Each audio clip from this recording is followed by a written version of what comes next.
Hello, hello, everybody. Welcome back to Reality Realness with three S's. I'm your host here, Chantele Francis. Here is my lovely co-host. We have Brazil.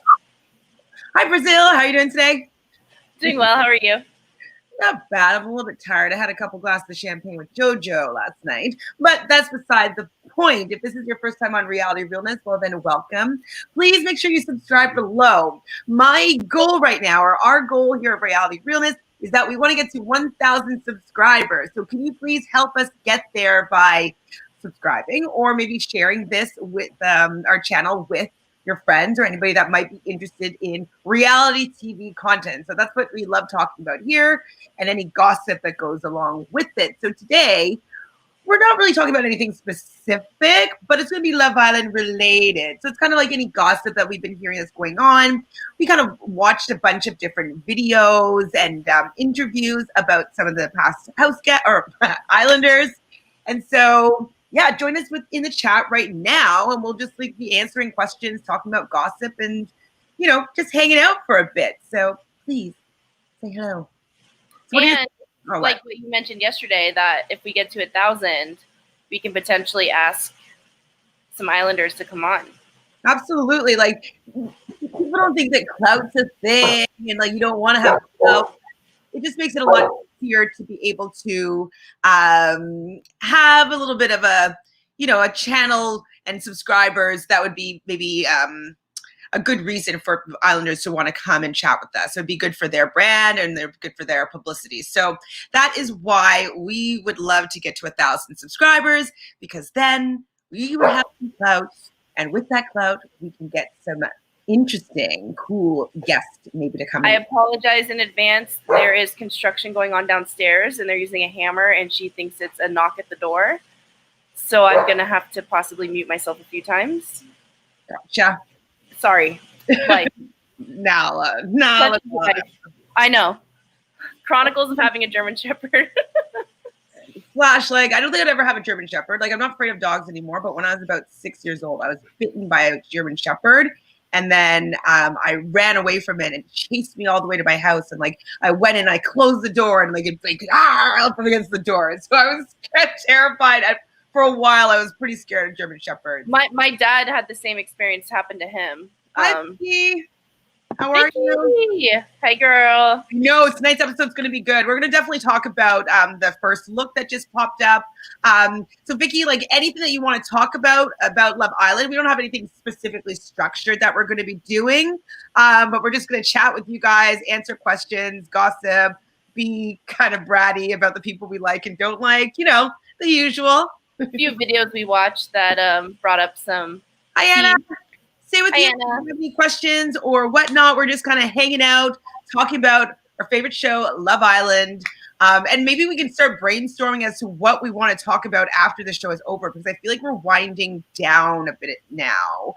And so I think we have probably less than 2 weeks left, which is really sad, because there's no show that's really like it. I'm trying to figure out what is it that makes this season better than last season, or even comparable to the UK seasons. And I think that guy, Murad, I sent you some videos of his. I think he articulated it well, being that there's so many different storylines that are going on. So we are interested in a lot of things that are happening. So, you might not be scanning Johnny and Sally right now, but there is gossip going on there that's interesting. And then, we're all really loving Justine and Caleb. And, if we were just to focus on that couple, that's interesting. And then we have Mackenzie drama. There's just a lot of different things that are happening with the people that are in the villa that is interesting. And so I think that's why it's been so successful, in my opinion. What are your thoughts? No, I totally agree. I think I haven't really broke it down in the way that he did, but it makes sense when he says that there's so many little different scenarios that you can look at that get your mind excited about it. And it's true. It's Mackenzie and Jalen and Kirsten and, Calvin, that's one whole scene. And then, like you said, Sully and Johnny. So, and then Justine and Caleb, my faves. I mean, they're going to do well, but I'm just worried that Cher is going to be like, I don't care. I'm going to go for what I want. I know you're so angry when you think about this as a possibility, but she is like that. You can tell. She is, but they're not, and she can try. Well, there has been, I don't remember who it was, but saying that Caleb might not be as nice a guy as like he's made out to be. I don't believe that. And in the video, I wanted to bring that up. That someone had said that. Anna says, yeah, it's the people. They are more diverse in a lot of different ways. Yeah, absolutely. Like, I definitely like what they did with the cast. I do wish that the preferences that the men and women had were a little bit more diverse, because I would love to see like that Justine only really had one chance with one person in the villa. Caleb was the only person that was really interested in her. You know what I mean? She wasn't picked at the first coupling ceremony. I don't want that to really happen. Like, I would really prefer that everybody at least gets a chance to be picked, and that all the women step forward for somebody. You know what I mean? I think that that's alone is a little bit of a disservice from the producer's standpoint, that the people don't come across appealing to more people in the beginning. You know what I mean? Okay, yeah. So sorry, what were you saying now about which video was it that was talking about Caleb maybe not being best? I mean, I'm obsessed with him. I don't think it was like not him being the best, but it kind of went back to, I think it was Faith's video, and she said that they were not fully updated on like the current standings in the house, so they didn't know whether or not Carrington was single, and that every girl had the same thought about Caleb, that he was like so intelligent, he had a lot to bring to the table. They all were very intrigued by him whenever they had a conversation with him, and that they didn't realize that like him and Justine were that far along, or that, you know, that he could potentially feel that way. But yeah, I was actually surprised to hear that, though, that Faith said that they were very behind on the episode. Like, they didn't even know that Trey and Lauren were going to be off, and that they all would have gone for Trey. So I was like very surprised by that whole interview. One thing that Faith said that I found interesting was, well, not interesting, but the fact that like she didn't like Calvin, that Calvin was a pretty egotistical. I didn't find that surprising, but no, that she said that. Another thing about Faith's personality specifically is she kind of alluded that she's like more fun and like crazy girl, party girl than she appears to be, but she doesn't come across even in that interview as somebody that's fun at all. Like some wild child. She's like, yeah, I might be proper and cross my legs, but like I'm still like fun party girl. I'm like, I don't think you know what a fun party girl is, to be honest. One part of the interview that made me like her was that she was going to use this platform to make young voters like get involved in the election process, which I think is super important. So just her saying that made me kind of rethink everything I've been thinking of her, which is kind of crazy because I do think she's boring and I don't find her to be good for Love Island. I think a lot of what she had to say was like very important and like interesting, but yeah, when she said that, I kind of started to give her a little bit of slack. I mean, it was at the end of the interview. I wish she would have started with that. She had to say that though. Do you know what I mean? She's the only one that's like said that, like use the platform though for good. Platform. She is the pageant girl. She's going to be saying the right thing. True. True. If I was going on a podcast as like, you know, an outside of Love Island, and you know, I do this work, I would be saying that that's something that I did. You know what I mean? Like, you know, at the end, I ask you what you are supporting right now. You could easily say, well, like, I want to make sure that young voters get out there and vote. You know what I mean? And so, like, yes, she's using the platform, but I think that it's, like, on brand for her to be saying that as her kind of plug at the end. It's cool. Like, I'm happy she's saying it. Whatever. Yeah. I forget the pageant girl. I forgot the pageant girl thing, so. One thing that I did find interesting that she felt as going into the Casa Amor was that she basically felt like they were strippers and they were boys on a bachelor party. And that is interesting because, she also said that they didn't show day 2 where they're playing like Truth or Dare and like things got pretty physical, it seems, and in the hot tub and stuff like that. And so they say the producer went up to her and said, well, congrats. Like, we can't show any of this on national television.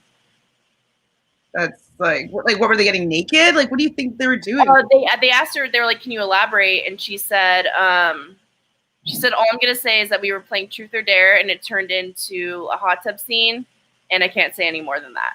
So I'm assuming, yeah, like they probably got undressed. But she said that producers oh no, she said a producer came up to her initially saying, like, to the girls saying, like, hey, you guys need to go in and like stir some things up. Everyone feels weird about everything. And she said she didn't think it was fair because she doesn't think the producers said the same thing to the guys. Yeah, no, she I don't think they did it at all. Like, definitely the producers wanted to push this storyline of like Castamore being wild and the guys having to be tested or whatnot. I just don't know why they need to push them that far. I know that the girls maybe were coming across as boring. And so maybe that's why Mercedes was also as aggressive, seemingly, as they presented her to be. But I think I just really just don't like Castamore. I don't like that kind of test on a relationship. I think that, if it was less sexually driven, maybe I can get behind it. Like, maybe you go on a few different dates with some people and like, you get to sit and make and see whether or not you have any connections with them. Like, maybe it feels a little bit more like conservative and polite and real. I can maybe get behind Castamore a bit more, but it seems like it is like a little like horror show.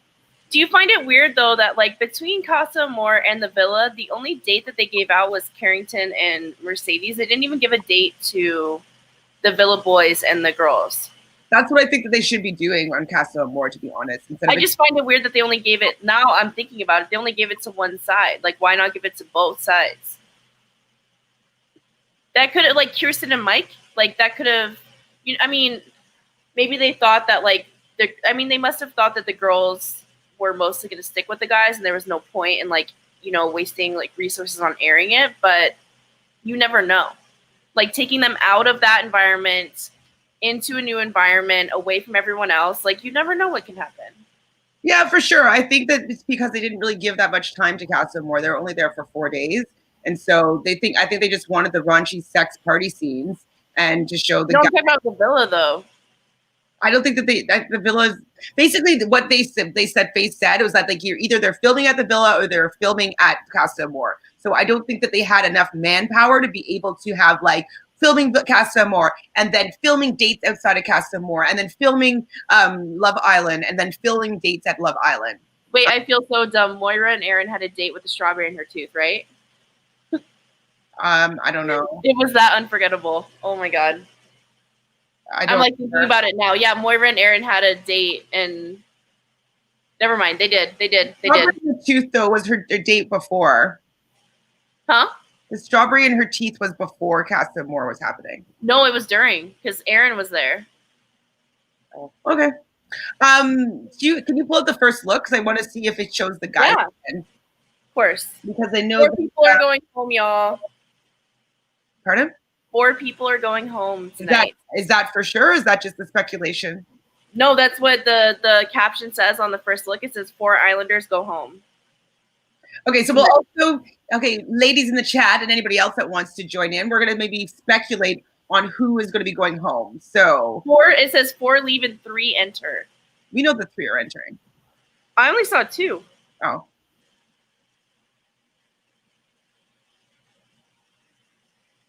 You're back to home screen. Back to you guys know my dog's my life, I guess. I also have some piping hot tea here. Just drink. Keeping on.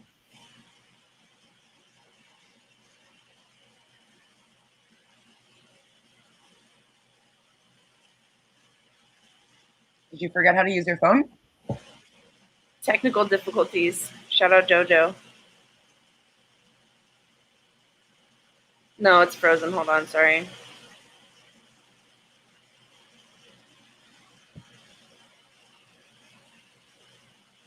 Okay.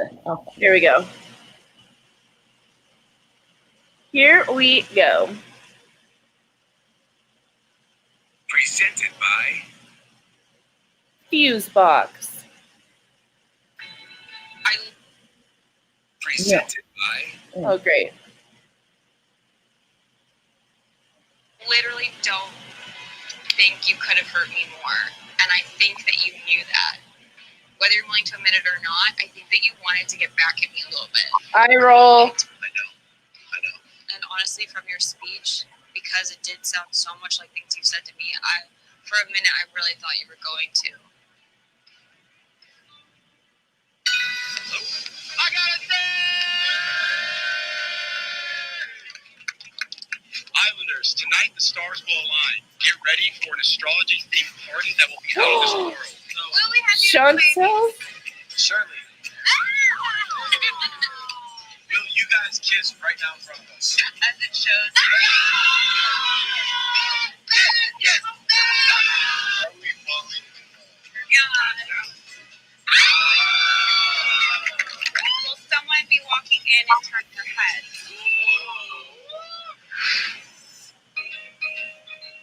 Yes, queen.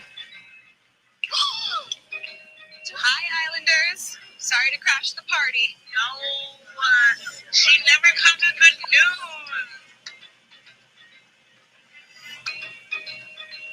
Okay, Islanders. America has been voting for their favorite couple. 4 Islanders will be leaving the villa tonight. Will you all please stand?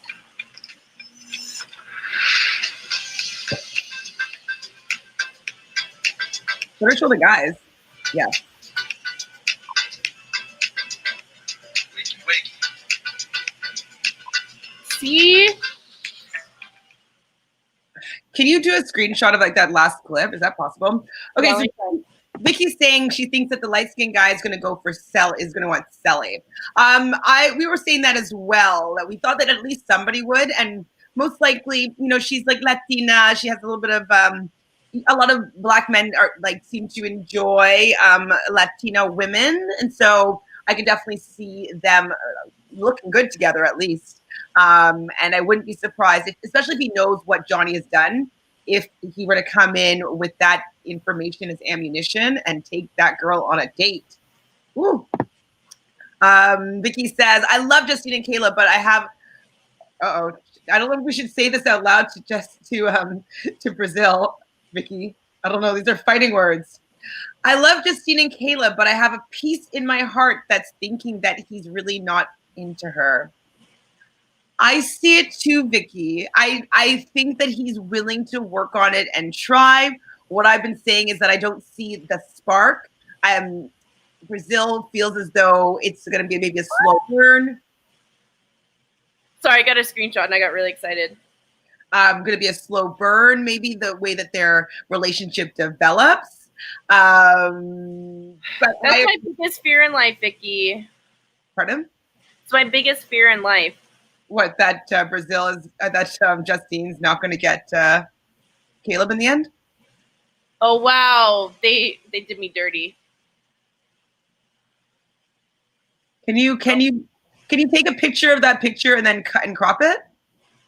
Here. So yeah, like the guy in the middle, is he covered in tattoos or is he wearing a shirt? Tattoos. I can't tell what the other guy. I can't tell what any of them look like, to be honest. But they made it. I mean, I was screenshotting it from like the side view, but look at the side view. I think they do like Big Brother, like they make it difficult to screenshot. But can't you then crop it? But it doesn't matter. It doesn't matter. I could try. I think matter. it's a little blurry. So Anna says, hate to say it, but it's the same story for every season of Island for every dark-skinned Black girl. I know, Anna. We talked about this in the beginning quite a bit. Just that even within the Black community, that there is colorism and there is kind of prejudice between varying levels of skin tone. I mentioned that even within my family, my grandmother is very prejudiced against anybody darker skin. Like she didn't like my dad because my dad has dark skin. My mom is super fair, super light. Same with my grandmother and like all my mom's daughter or my grandmother's daughters and my aunts. And so I have one aunt, she's my step aunt, and she was kind of like literally the black sheep of the family because she had dark skin. and my grandmother actually pretty much disowned her. So obviously I don't condone this action at all, but it's very, very common for even within the Black culture for there to be some sort of colorism within skin tones. And so I wish that were the case, obviously, and like it would be more helpful if there were more than just maybe one darker skinned person that was on the show, so that maybe you start getting used to seeing that skin color and people finding connections that are darker. But yeah, I agree with you 100% that dark skinned Black girl or Black man, because even Yaman from last season, he had a little bit of trouble with making some connections as well. And he is our darker skinned Black man. So yeah, I'm with you there. And that's also why I'm worried that Justine and Caleb might not win in the end, because yes, I know all of us in our community, we feel as though that they're the best couple, like we want them to win, but I'm not sure in the grander scale of things, like middle America doing the voting, I don't know if they are open-minded enough to give two Black people the win in the end. So hopefully I'm wrong, and I want to be proven wrong for sure. I think that's, but my expectation is that right now. So Anna says the only difference is that here in the UK, it's the same thing for the men. Absolutely, yes, Anna. I kind of alluded to that a little bit, but watching the UK seasons, what was it, Marcel? He was a dark skinned Black man, but like he had trouble having girls in the very beginning before he started dating Gabby. I definitely agree with you in the UK that it was a bit of a problem. And it still happens in the States. It just like we haven't seen it as much. What are your thoughts, Brazil? I still go back to the same thought that I've kind of had. You and I have both shared the same thoughts. I think you reminded me that I live in California without saying it, but that I think you might be right in the sense that it's never been to people of color, that when it's usually one person that's white and one person that's mixed, or one person that's white and one person that's not. But I think that people are upset enough with Johnny and don't believe in Johnny, but love Sally as much as I love Justine, or even more in some occasions. But I think that Johnny tainted their relationship enough to where I can see Justine and Caleb pulling through. Yeah. As long as they stay like on the same path that they're going, they say like, I am so obsessed with them. It's not even funny. It's scary. It's a little scary. Like Caleb should probably get like a restraining order. No, but I love Justine so much that I would never even try. But like, I just have a feeling, and like my intuition is telling me that they're going to win. However, this ties into, we said it was going to kind of be all over the place today. I do not remember exactly which video I watched today, but one video said that, oh my God, I literally just lost my train of thought. No problem. Continue, hold on. Okay, so, oh wait, Anna says, I feel bad for Mercedes now. Wait, explain that. Yeah, we would need to make me understand why you feel bad for Mercedes. In my opinion, like there's been a lot of outside the villa talk that from Mercedes, her saying that Johnny was really predatory, and like he called his shot and he wanted her and she couldn't really talk to anybody else, and that he was aggressive, we'll say, in like his sexual desire for Mercedes. And that apparently she didn't have any intentions of going for him. Like he was off limits in her book before, in her mind, before she got into the island, into the Casa Amor. So I don't really know what to believe here, because from what we've seen, like she came, like at one point, those points that we saw, she was being aggressive in that sense with Johnny. So I don't know if he had started this kind of, pattern on how they interact with each other that we didn't see. But from what we did see, it does seem as though she's the instigator in a couple of these scenarios. So Anna, tell me what you mean. I know you have the laughing face there, or crying face. I don't know. But it goes back to, I can't help but equate it to Big Brother, and like how you and I get upset that they don't show certain things. and they portray it to be a different way than it actually is. And so I'm wondering, tinfoil hat, if that's the same situation for Johnny. Like, if they think that, like, Johnny and Sally are, you know, America's favorite, they want to, like, play up. Oh, that's what I was going to say.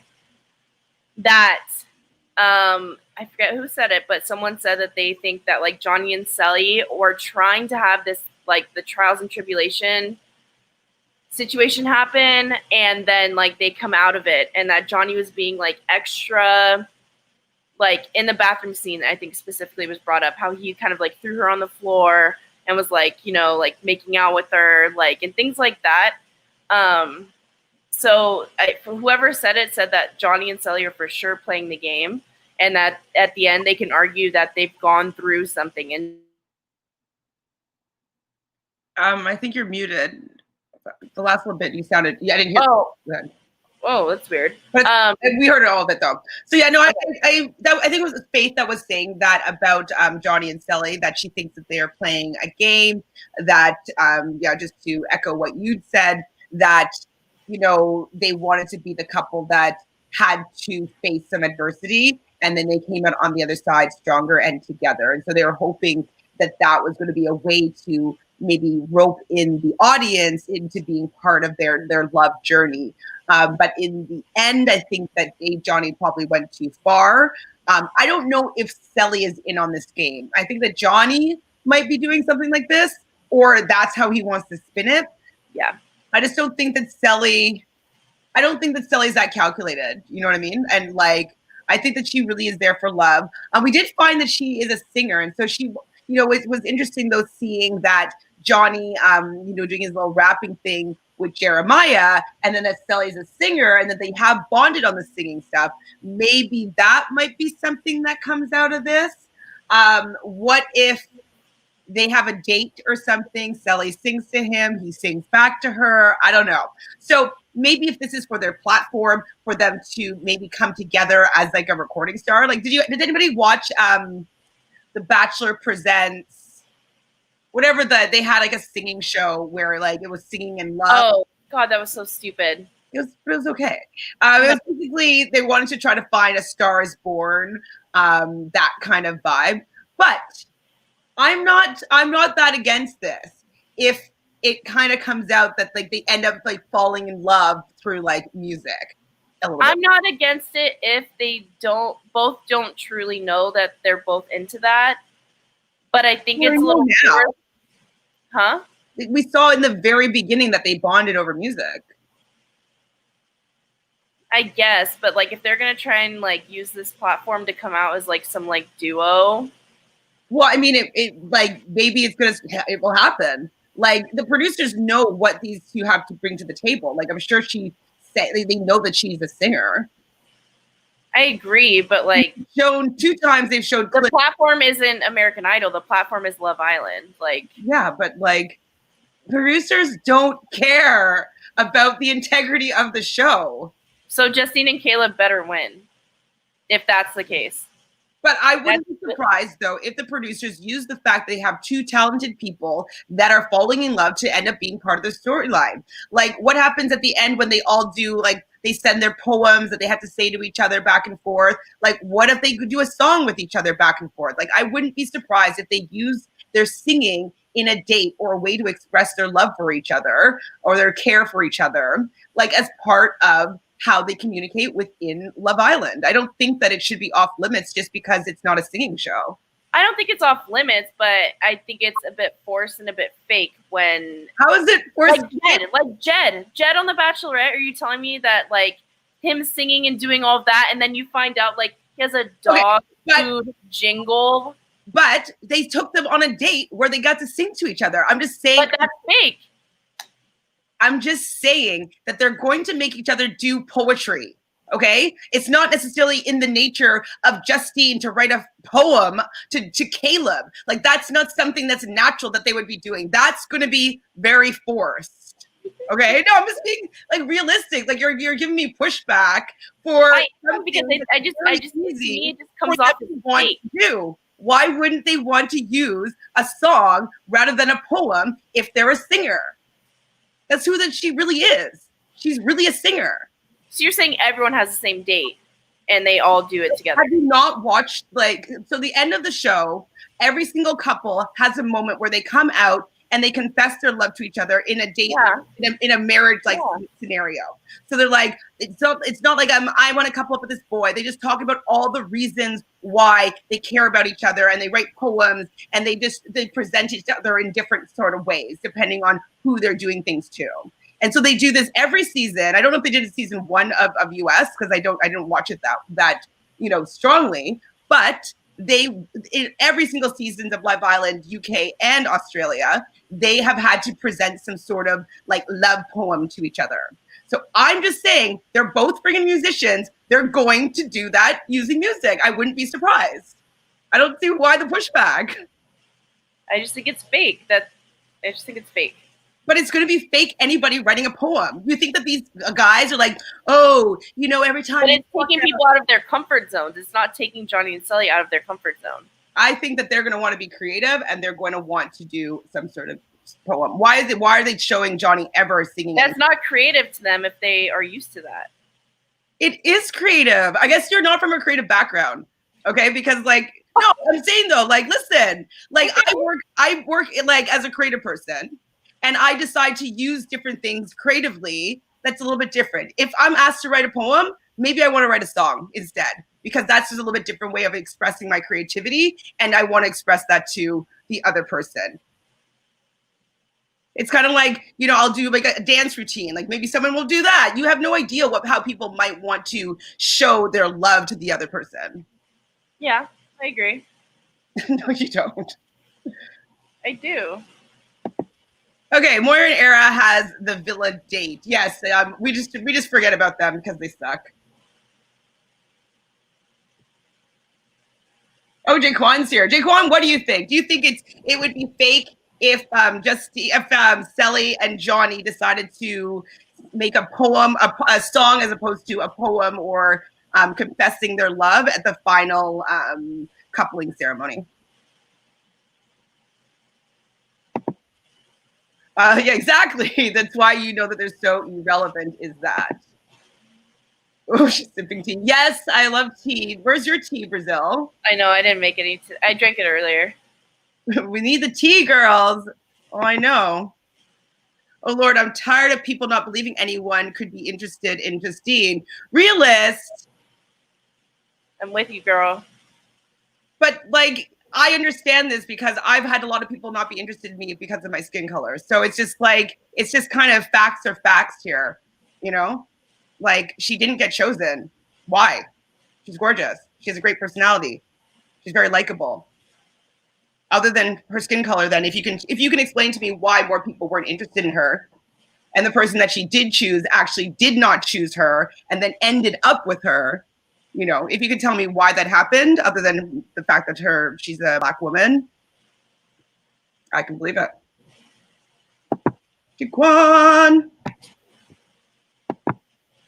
Okay, anywho, I'm confused from the interviews I've seen. Is it true that the awaiting Islanders from Casa Amor and late arrivals have been waiting in quarantine in the hotel for 2 months or more? Yeah, well, according to what Faith said. So Faith said she believes that she was the first person at the hotel, and she was able to see some people that were coming and going. Obviously, the people had different initials on their doors, and she was kind of playing a little bit of a spy game and seeing who was coming in and coming out. But she said that she was in there for 2 months. Yes. Well, I think that Faith apparently was the first cast Islander, but I think due to COVID, they probably had everyone there 2 months before just to make sure that they weren't interacting with other people.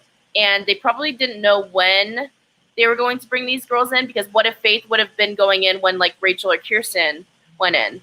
Like, I think they decide later on, like, okay, this, like, if Faith was really going to bond with someone that was in the villa at that point, they may have pulled Faith, but they probably pulled Rachel and Kirsten instead, thinking that they had a better opportunity. So I do think that all of them were there for the same amount of time. Give or take a few days, obviously. Yeah.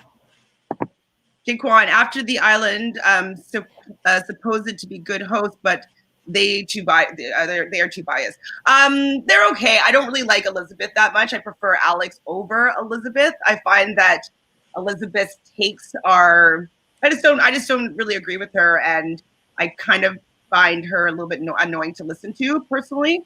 But I like Alex better. How do you care for them? It's hard because like during Love Island season 1, they kind of made Alex seem to be the plain Jane, or like just like not that bright. I didn't get that. Yeah, they just like both like her. They like made jokes like how Kirsten said genuinity. Like they kind of made those jokes like throughout the season with her, and I forget the guy that she was with. I really liked her during the season, but I knew that her and the guy wouldn't work. I forget his name. Elizabeth was kind of like if Moira had found her on day one. Like she was kind of just like that, kind of like nothing really exciting, but you knew, that they were going to stay together till the end kind of thing. But yeah, I don't know. I don't have like an opinion on either. I watch it because it's content for sure, and sometimes they get pretty good interviews. And so that I usually look to see who they're speaking with, because I find that to be more interesting. I don't particularly love listening to their takes on the season. I mostly listen to their interviews. J&J Jingles, exactly, and Selly collab would be fire. Yes, Jay Kwan is with me on this one. I don't care if it's not a friggin' American Idol. Like, I think that they wouldn't have showed them doing that little jingle in the bathroom that we both liked when they did that. And now only because we know that Selly's a singer, you're against that, in my opinion. I'm not against it. I think I told you last night, I think she's more humble that she hasn't used the platform to promote her singing. She only has 3 videos on her YouTube of her singing. So it's just, I think that would be forced for me, in my opinion, from the producers, that they're forcing them. I thought you were saying from them, from Selly and Johnny. No, I'm saying I'm saying the whole show in general. Like it's forced, it's fake. Like the producers telling them like, hey, like just even after watching After the Island, they were like, you guys have free will in there. You can say no. Like they were talking about Carrington walking down by himself and why Carrington didn't ask, how come Calvin just got to walk down with Cher, but like you're making me come down the stairs and like do this whole thing. And they were like, if he would have asked and said like, no, I'm not doing that, that's fucked up. Or no, I'm not going to go out there and say that to Kirsten, like that's fucked up. So that's what I'm saying is fake, is that the producers are trying to make something is fake and contrived, and the producers push whatever storyline they want to push. I can understand Carrington not wanting to give any push back to the producers because they are actually, they cast him to be on their show, and he's going to be a person that listens to their boss. Like their boss is basically telling them what to do, and he is going along and doing it. And so I get it that it's like disingenuous, and that like, if he didn't want to do that, maybe he should have said something. He's also still 22 or 23. He's on this TV show for the first time. He's being told to do this and told to do that. And okay, like pause here. You know what I mean? He's just listening, following the rules. So I get it that, everybody has their own autonomy and they can say yes and no to what they will or will not are willing to and willing not to do. I get that they have that as something that their own free will, but I can understand somebody being in the context of working on a show that they don't necessarily say anything to their boss. No, I agree. I just think the producer role in it makes it fake to me. The whole thing is fake. Well, yeah, but I mean, like, especially the singing aspect. Well, I don't even know if they're going to do that, but I said I wouldn't be surprised if they, instead of doing the poems at the end, if they use the singing. I wouldn't be surprised. Actually, I'm going to look up, though. I feel like it may have happened that somebody sang to somebody before. I'll look it up. Actually, if you guys in the chat, if you guys have any idea, if anybody ever sang to their significant other in the final, like that whole coupling marriage kind of ceremony bit. There might have been actually a couple that sang before. Anna Catherine, only because I realized that the level of hate that she was getting, while both him and her should be equally accountable, where he has been shown grace and she is not. Who are we talking about again? Maybe Mackenzie and Connor? Hold on. I mean, it must be Mackenzie and Connor. That's like the only couple I can kind of think it may be relating to. Sorry, yeah, these comments are like a bit far back. We kind of, we're so happy to have you all. We're just not. Okay, if you want to just okay, you're going to clarify later in a second. Okay. Hi, Realist. After the Island is annoying because they don't keep their same energy when interviewing the guests. Yeah, they're just, I don't particularly love them, but as a lot of you guys have told us, there's not that much content for Love Island out there. And so, you know, I just kind of go in, listen, and like, you know, fast forward a bit and like listen a bit and fast forward a bit.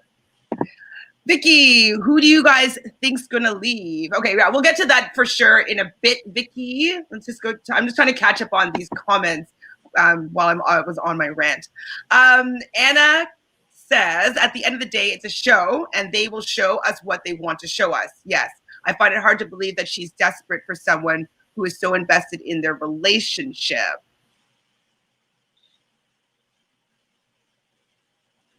Who's desperate? I don't know. I'm trying to remember who we were talking about. Would it be Caleb and Justine? No. Whenever I hear the word desperate, I have to just be thinking of Mackenzie. Sorry, Anna. Can you she must be Mackenzie and Connor because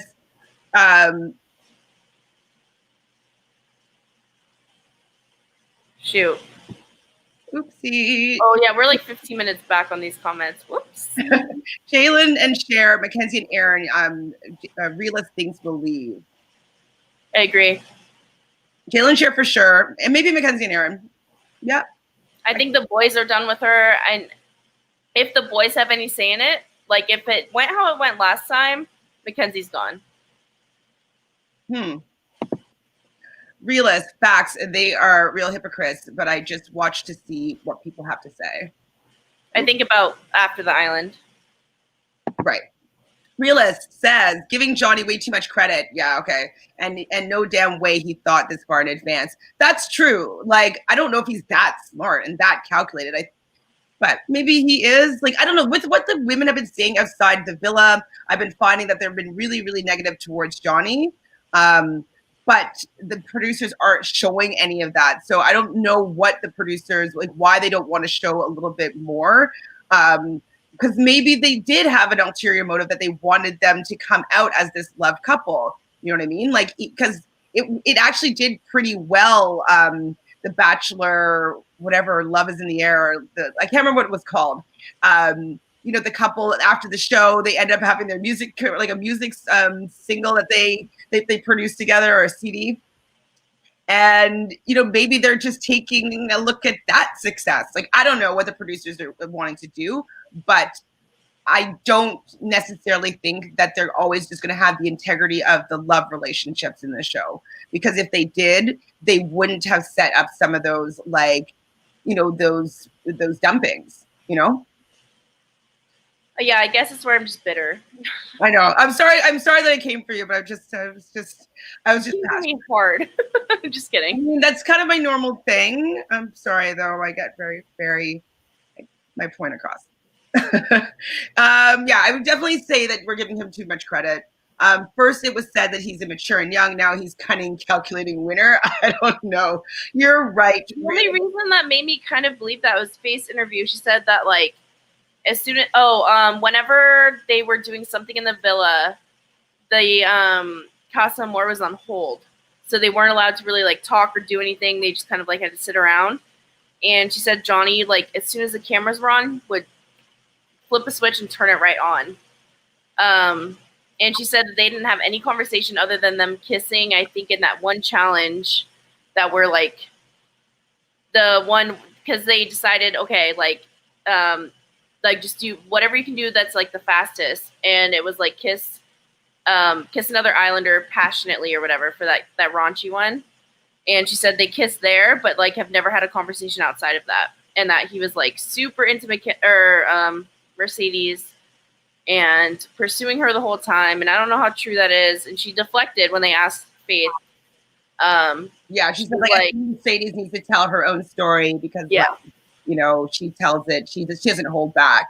So a part of it makes me want to believe that she might be lying, just from the character she's been presented in the show that I see so far. Is somebody that I think would be coming there for sure to get the followers, like have the biggest, storyline about them. She gets to come out and have like all these interviews about what happened between her and Johnny in the villa in Casa Amor. She gets to direct that narrative completely while he's completely unable to defend himself or what has been said. And the footage is not being shown. So I think it's a little bit unfair that she has this power to be able to direct the storyline as to what was going on with Johnny and her in the villa. And so I think that that's unbalanced and pretty much unfair. And it's not making me like Johnny less. It's making me distrust and dislike her more, in my opinion. Yeah. Yeah, I can see that for sure.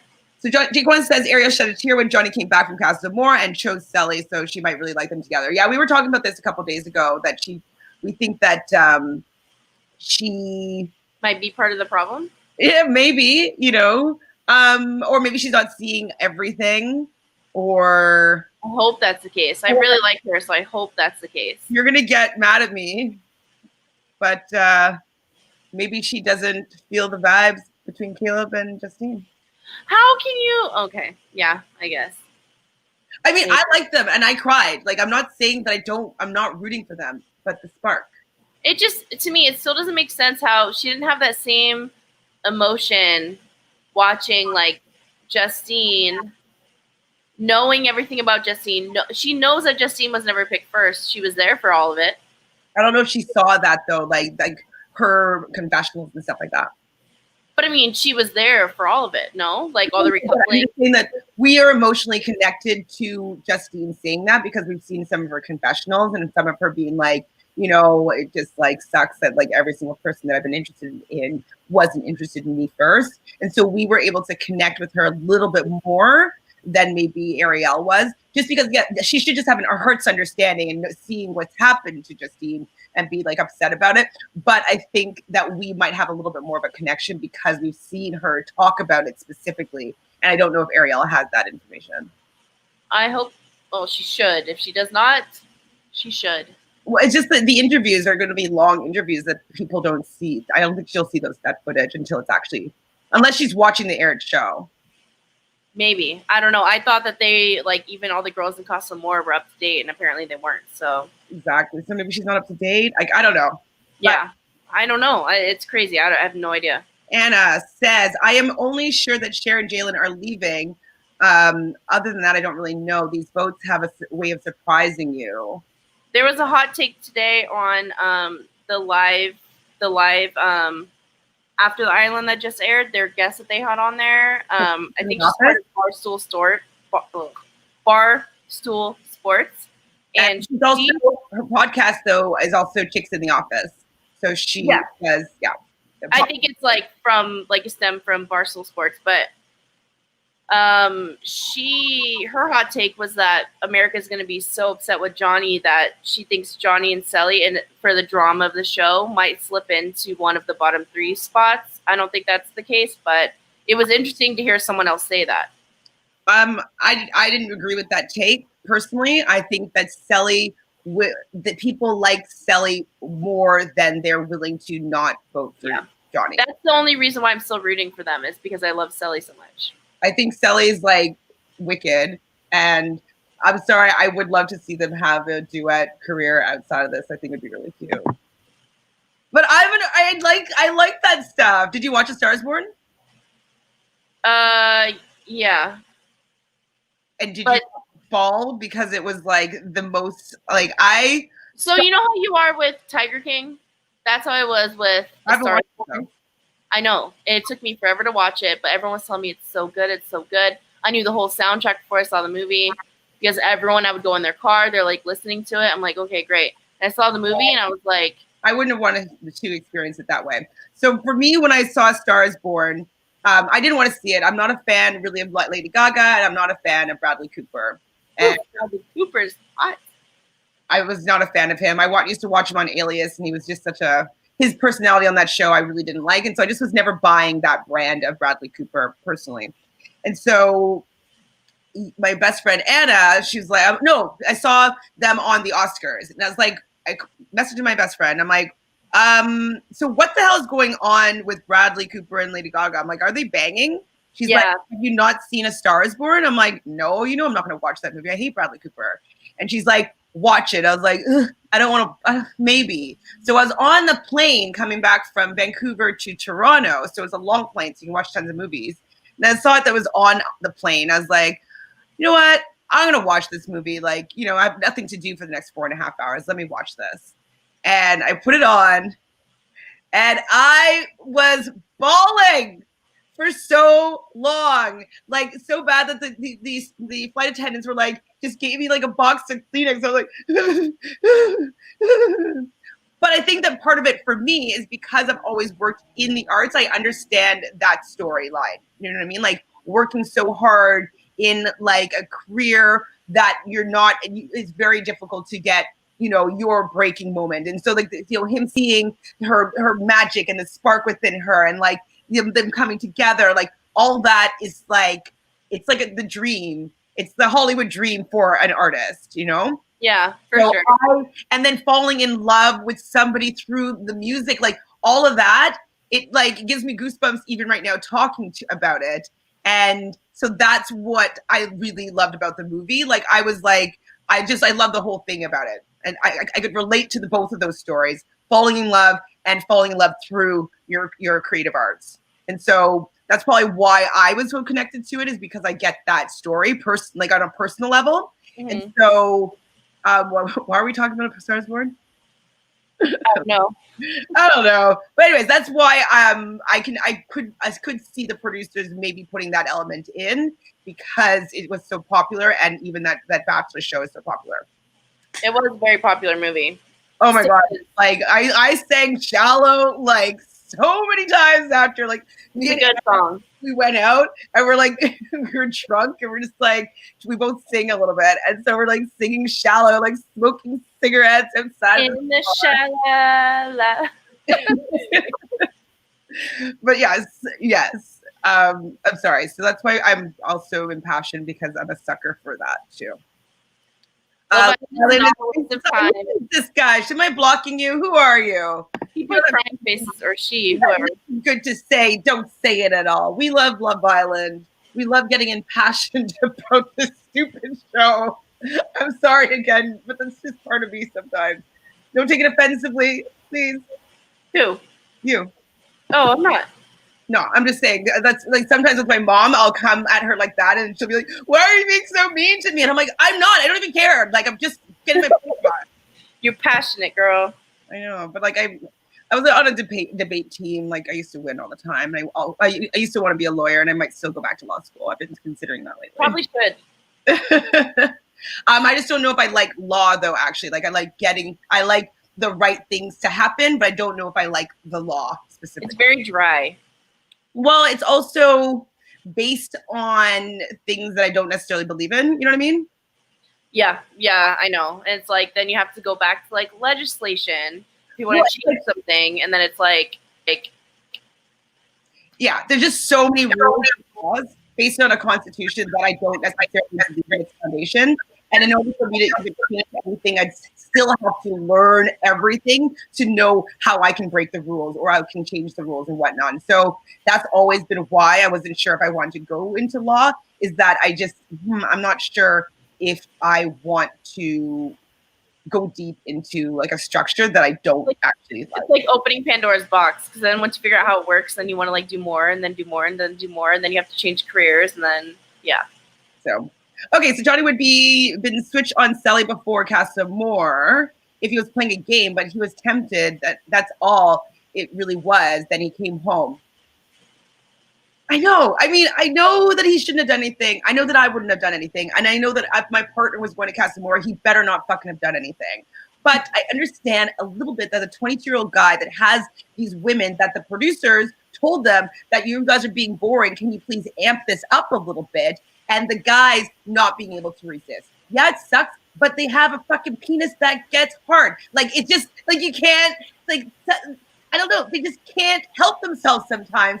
And they're put in this situation and they're not an adult enough, you know, they're too young to be able to maybe resist that. Yes, you can push somebody off, but hey, man, I don't know if I want to when I'm 22. You know what I mean? With the woman that I've just been dating for like a month. Yeah, like, I like her, but like, also, this girl's really hot. And like, I'm kind of allowed to do this because I'm on Casa Amor. So, like, let me just do it. Anyway. And that's what Faith, I think, was saying, that she thought it wasn't fair that the producers only told the girls to like go out there and like, you know, make it interesting. They didn't tell the boys that. So it just seems as, and after she said that, when she said the Bachelorette comment, that made sense to me. Or the Bachelor comment that like they were like strippers for a Bachelorette, because the guys are kind of sitting back like, so tell me about you. Like they weren't really giving anything. They were expecting everything to come on to them. And she said she told the producers all of this, like, when she left. Like, she gave her take on all the boys who she thought was fake, like, et cetera, et cetera. So. Realist says more people weren't interested because there's purposeful decision-making in casting. It seems like they see the darker women be left out so they can say, hey, see, we told you no one likes dark-skinned women. Absolutely. Absolutely. They definitely did not set Justine up for success. I'm very happy that Caleb is putting effort and intention to Justine, because I don't think, well, maybe some of the men after, like, I don't know about Mike might have been interested in, or DeAndre, or even Pat, they may have been interested in Justine, but she definitely shut that down, which is fine, because Caleb, because he's boy as hell, was interested in her, and she's like, I'm not gonna fuck this up because he's cute, and he's very cute. Very smart too. That's another thing that Faith was saying, that Caleb is very intelligent and that he's like the catch of the rock. He's definitely the catch. That made him so much hotter. Like they're confirming everything I'm getting from the television about Caleb. And also like, but I find this to be a problem. That's what I'm saying, Realist. Like I totally see what you're saying here, that like it's casting's issue. But also the people that they are casting aren't open-minded to having people with different skin colors be someone that they're interested in. And so the one person, maybe it was supposed to be Trey, that they had their idea that they were going to be matched up together and it didn't work out. You know, we talked about this a few episodes ago about like, just because you're dark skin and dark skin male, female doesn't mean that you're attracted to each other. And so, or all the black people aren't necessarily going to be attracted to all the other black people in the village. Just like that's not a realistic perspective, or like you know, it's just not realistic. I just wish there was some way to vet it. Hi, Vicky. Am I missing a question of yours? We're just moving down the road. You guys have talked a lot, and I've talked a lot. I'm sorry. Realist says Alex and Elizabeth seemed very different from their time on Love Island. To me, they seemed a little more grounded, and now they're the female Beavis and Butthead. I mean, I was thinking the opposite. No, I think I know what Realist is picking up on. Like they were both pretty. Like Elizabeth was boring as heck on the show. Yeah. Alex was definitely a little more goofy, I found, on the show, a little more light. And I think off the show, Elizabeth is just a little bit more natural, or more normal. I don't know if they're that Beavis and Butthead. Like they're not that goofy, I don't find, but a little bit. What do you think about them compared to how they were on the show? The way they portrayed Alex on, like, in the edits, it was that she was like kind of like Beavis and Butthead a little bit. Like they didn't portray her to be very smart, from what I remember. And then now she seems very able very intelligent. But I don't know. To each their own. Quan, ha ha ha. Connor from The Bachelor, not even caught up yet, and only tell him that the guys have done. They love Caleb. I told Chantele that I was like, I don't have time to watch them explain how Love Island works to Connor. Like, also, like, Connor was one of the people on The Bachelorette that I didn't like at all, and so I was just like, apparently he went to high school with Elizabeth, and so that's why they brought him on. Yeah. And so they know each other from in advance. I think they're both kind of in like a love TV world. But I was just like, who cares about your opinion? Like, it doesn't, if you don't know what's going on in the show, I don't really want to hear it. It's kind of like breaking down the same exact episode again, right? For him who didn't know what was going on. So I skipped through that a lot. Well, yeah, I didn't watch the whole thing. I just watched the beginning part. And, you know, Brazil and I watch the Big Brother, but we have a friend of ours that won't watch the live feeds. And so it's like as much as we love him, we don't necessarily want to talk to him about Big Brother because he doesn't know what's going on. It's kind of like he's so anti-spoiler. So if we say anything that's like not shown in the edits, he gets super pissed. So I don't know what I can and can't talk to him about, so I just don't talk to him. About anything Big Brother wise anyway. Right? And so so that's kind of how I felt about like watching that episode with him, because we're just kind of like, there's no point. Like, he doesn't have a good perspective because he doesn't know everything that's going on. Like, I was in the shower last night and I almost like this close messaged you and him together saying like, oh my God, like about draft pick, like who would have thought that David's like going to be my last draft pick? And then he would have been so mad at me for saying that because he has no idea what's going to happen today. So I didn't, but I was like this close. So funny, but it's kind of like he always like 2020 stupid thing. I got David on my draft team last. I had Pacer. OMG, OMGing.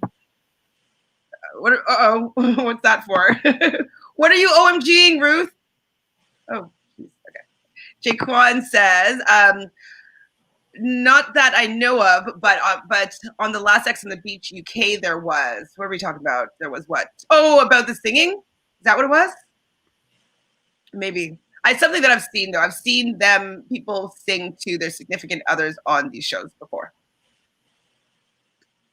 Don't know which one it was, but it might have been Love Island UK. Anna, I was explaining me feeling a bit sorry for. Wait, and so okay. No, because she was like, everything we were thinking about Mackenzie she was talking about Mercedes, about how like the only way that they're portraying it is like Johnny was like kind of, you know, in the right and Mercedes was in the wrong. I don't know what to believe. I felt the same thing when I was watching the interviews, but I don't know. I don't know either. Jaquan says, Johnny not that calculated, but Caleb is? Really? Jaquan? Really? Really? He's just, I think everybody's just coming for you today. Justine. I mean, sorry. You heard it first, folks. She calls me Justine. I can't help it. Like, I kind of feel like your name just should be changed to Justine now. I wouldn't mind, honestly. My name's confusing AF. Nah, I hope Caleb ain't playing like that. He's not. So that he's playing a game. Someone said that. I don't know who it was. Don't come for me. Just No. I know. Someone did say that they thought that he was playing the game. Who was it? Yeah, no, but I did hear, like, out of, like, I don't know, 6 or 7 videos I watched, I did hear one person say that. And whatever they said wasn't, like, bitter or, like, biased, really. I think that was, like, their actual opinion of it. So I didn't discount it. And I'm still worried about it a little bit. But, I mean, my percentage of worrying about Caleb just playing the game is, like, 10%. versus like Johnny's like 50%. So there's Jaquan back for you. If I'm joking, Caleb is solid. oh, thank God, Jaquan. Trying to get you angry. Working. Or is he? What's SN? I know. LOL. Or is he SN? What's SN? I don't know. We went through this with Realist when she said CTFU. And I was cracking the fuck up. I'll know that forever. Cliff, did y'all watch the first look already? Yeah, we did. We can watch it again, though. You want me to play it again? Sure. Or after? We get through the comments. Yeah, I'm almost at the bottom. There are probably 2 weeks left. I know. In couples, I know. I don't like that. Cliff, can't wait for Tweets game. Hope they choose the good ones. I wonder what the game they're playing tonight is. I couldn't really tell with them in the robes, you know? Oh, it was like, it seemed to be like a Magic 8 Ball. Like you know how like you have a response from like Magic 8 Ball? It's just like, not now, or maybe later. It seemed like that's what they were holding up. We can watch it again, though. Y'all so behind with these comments. I know, but we started talking, and then we get this. It's just me. This is just me going through them, you know? Sorry. I'm at the bottom now, okay? I'm here. We're caught up. Dang, I forgot about Pat. He had no camera time. Yeah, Pat, he didn't have any at all. Clifton says, psych not. Okay, that's very niche. Like, I know not everybody's gonna know psych nah. But maybe I will forever now. Okay, do you want to do the first look again? Sure, let's look at that again. And then we could do some last questiones. You guys have any other questions? Yes, I'm here, Anna. Like I'm up to date now. I'm gonna watch first look again though.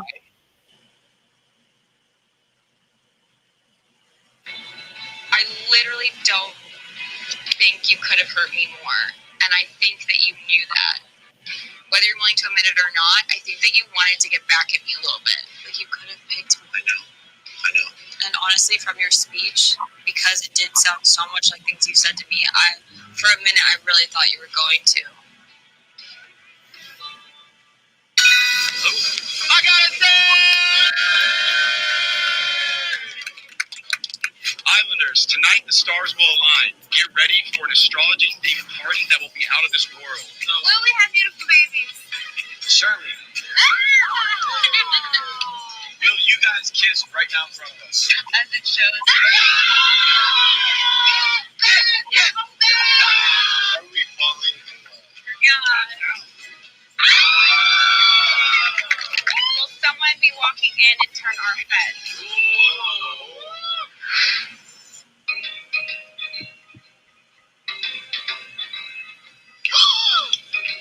Hi, Islanders. Sorry to crash the party. No, she never comes with good news. Okay, Islanders. America has been voting for their favorite couple. 4 Islanders will be leaving the villa tonight. Will you all please stand?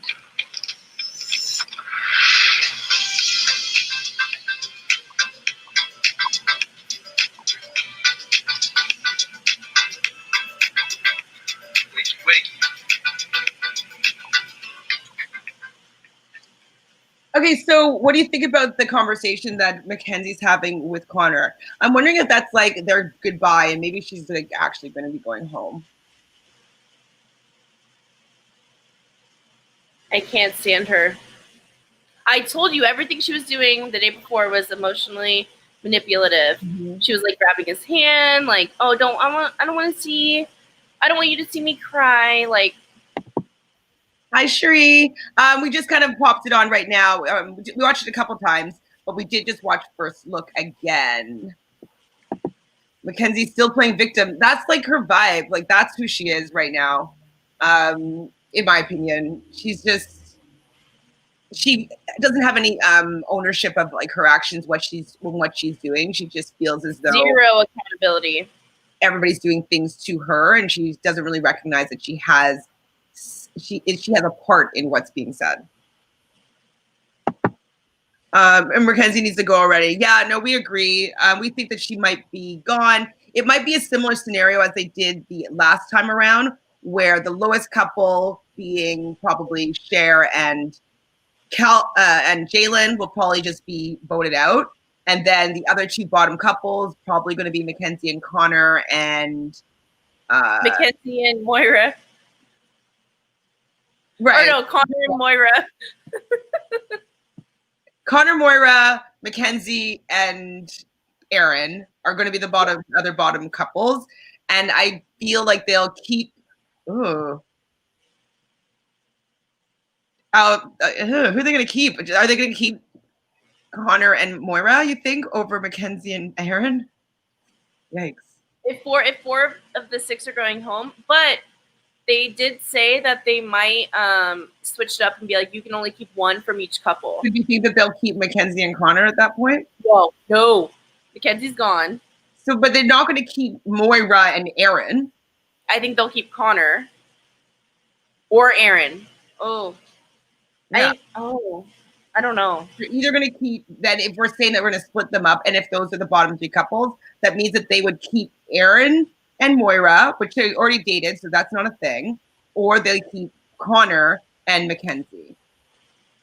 No, but there's Cher and No, I think Cher and them is going home no matter what. Oh, okay. So you think they're going to be 4 more from? You're not listening. So Cher and Jalen are gone. Yeah. Right. And so I think that the other like bottom 3 couples will say, right? So Cher's gone. So there's just the bottom 2 couples now. If I think yeah. Couple, but because if they did 1 and 1, either one is going to be Moira and Aaron, or the other is going to be Connor and Mackenzie. And so then I don't think that Cher and Calvin are going, or Cher and Jalen are going to be at the bottom. Okay. That's too. If you're just going to keep 2 from those other 2 couples, if that's the case too. Sure. So then you have Jalen and Cher, and then you have say Moira and Aaron. So what, they're going to keep Moira and Jalen? I don't think so. Are they going to keep Connor? They'll keep Connor over Moira for sure if that's the case. And Cher? Connor and Cher? Or Aaron and Moira? I don't know. Anyways, yeah, I maybe they won't be in the bottom. Maybe. Yeah, I don't know. Yeah, I guess. I don't know. Okay, and Connor, sorry. Mackenzie's and Connor. I actually don't mind seeing maybe if Moira and Connor just try it out. I might want to see a little bit more of that relationship. I'm not against seeing them explore it. I'm not against it. I don't.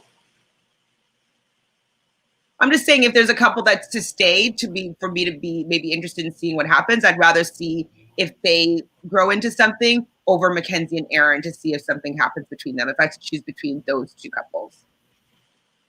Even though who cares about Moira?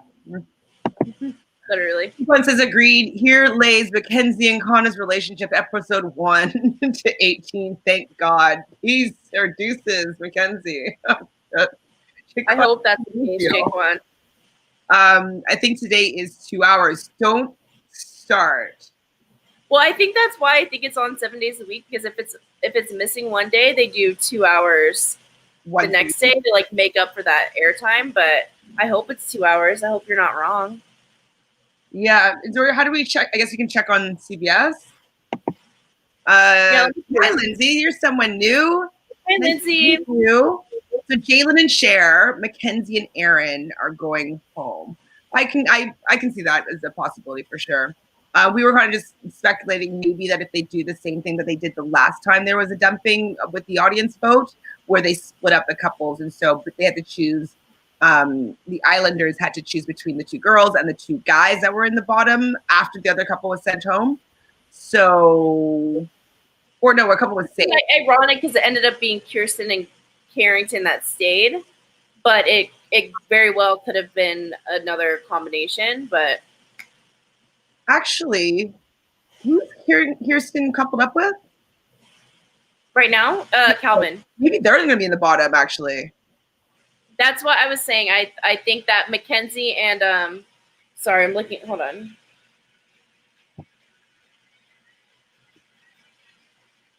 I was thinking that either Calvin and I don't know why it's not letting me turn this down.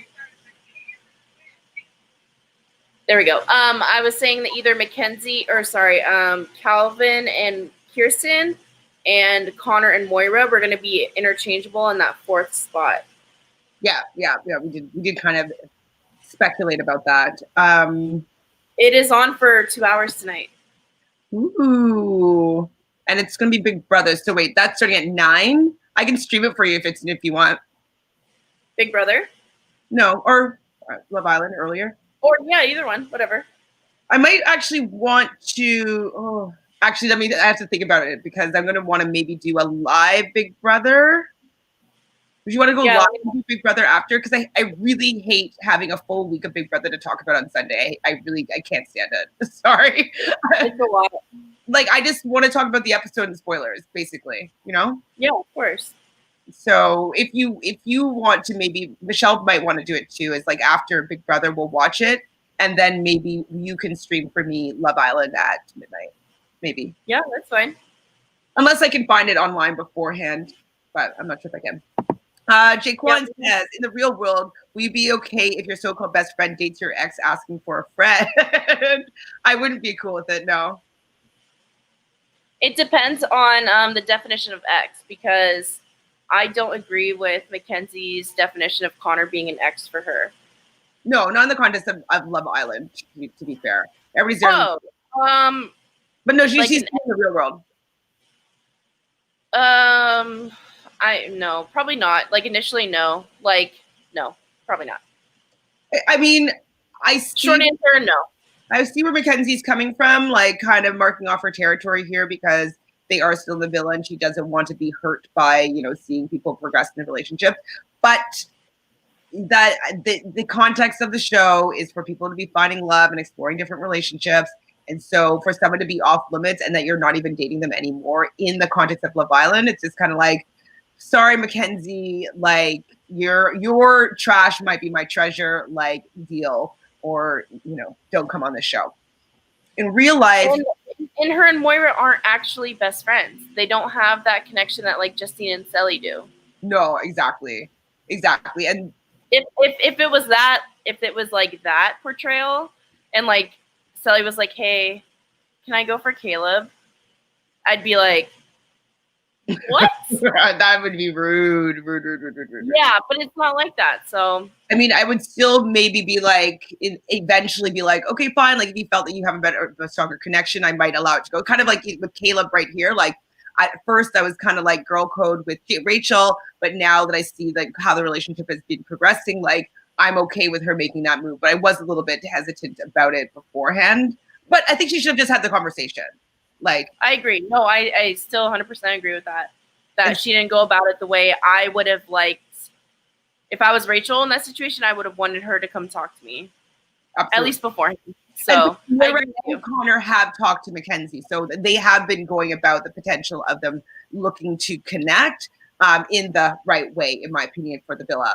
If I was outside the villa though, and it was my best friend, I just like that would make me feel as though like they have been waiting for us to break up for her to go in and pounce, or you know what I mean? And like that. But then that's not really a best friend.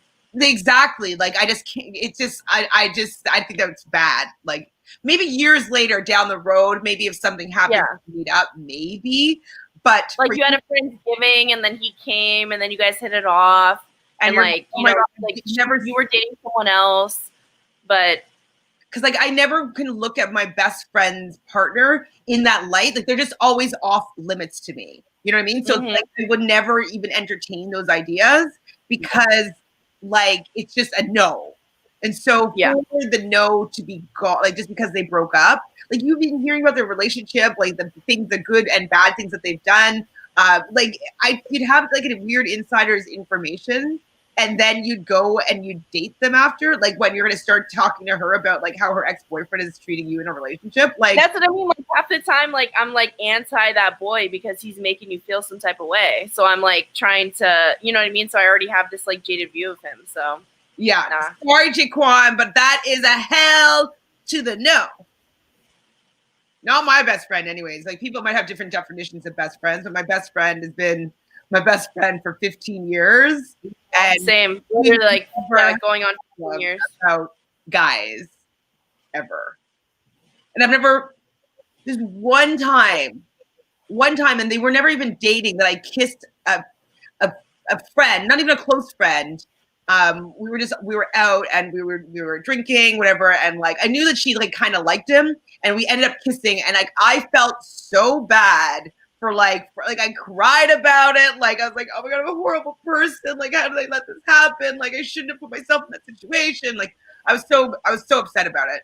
And so I never did anything like that again, because I felt so guilty because I pride myself on being a good friend. And so for me to have allowed that to happen, it just, if I was going to be reflecting, be like, oh my God, that makes me actually a shitty friend, that I let myself get into a circumstance where I was able to betray the relationship that we had. And so I was the other girl. I was your best friend in that situation. She wasn't my best friend. She was just an acquaintance. Well, my best friend. Well, I have like three like best friends, but one of them, I kind of caught her up in like a situation, and then she eventually admitted it to me, and I was like, it took me like a whole month, not even a month. Like, her and I were like so close that like, and it was the guy that we realized was like kind of the X factor, and he was like playing me the whole time too, and then he was just trying to see if he can get her, and he did for like not even like they just like kissed, like a peck. But I was just waiting for her to tell me because I knew, because it happened right outside my window. So I knew it happened. That happened to me with my oldest best friend. So we were best friends from like we were 15. We just spent every single second together from like then till we were like 26. And before I moved to Montreal, though, there was this guy that I was like kind of dating on and off for like 10 years. Like, you know, like, I don't know, we just had like, we were never bona fide, you know what I mean? So like, he was always kind of allowed to do whatever he wanted, but whenever he was in Toronto, you know what I mean? He lived in the States, whatever. And I found out years later that like, he actually had a girlfriend, basically a wife and family in the States. Like, he has kids with some woman that lived in New York that I didn't know about. But anyway, so had this whole big thing, and she's my best friend. So when he was visiting Montreal, I was like, hey, you should hang out with my friend. Like, you know, she'll take you out or whatever. And I remember calling, oh my God, I was furious. And like, I was getting her roommate. I'm like, wake her up. Like, is he fucking there? I was like, are they fucking? Like, I was like so angry. And they totally did. And like, it took us a very, very long time to get over that. She's like, well, I didn't know how you felt about him. I was like, whoa, what? Whoa, what? And I'm like, regardless of not knowing how I felt about him, that doesn't matter. Like, he just should, like, didn't give him over to you so you could just do that. You know what I mean? I mean, I think partially my subconscious wanted to test and see like what would happen. So like, I think I set up that situation to see A, if she would do something, and B, if he would. And I got my answer, obviously. And I've spoken to him like 10 years later. So like a couple years ago, before I moved back to Toronto, he was messaging me again. And like, I confronted him about all that shit. I'm like, you know, like, how dare you do that? Whatever, blah, blah, blah, blah, blah. Like, I can't believe he knew that we were best friends. Like, you know, and he's like, yeah, I was surprised that she would have done that to you. Like, he did say that. But he's like, but like, I like you guys both so much. Like, you guys are so fun. Like, you guys are amazing. Like, he's like, I was being greedy and I just wanted to like, you know, have something with both of you. And like, obviously, like, I was young at the time and I didn't really care about your friendship. Like, I was just really interested in like, you know, having my fun. And so I was like, well, cool, man. Like, I know the friendship is my problem to deal with, but he definitely did not help out that situation. Definitely a Johnny in this situation, for sure. It takes two to tango.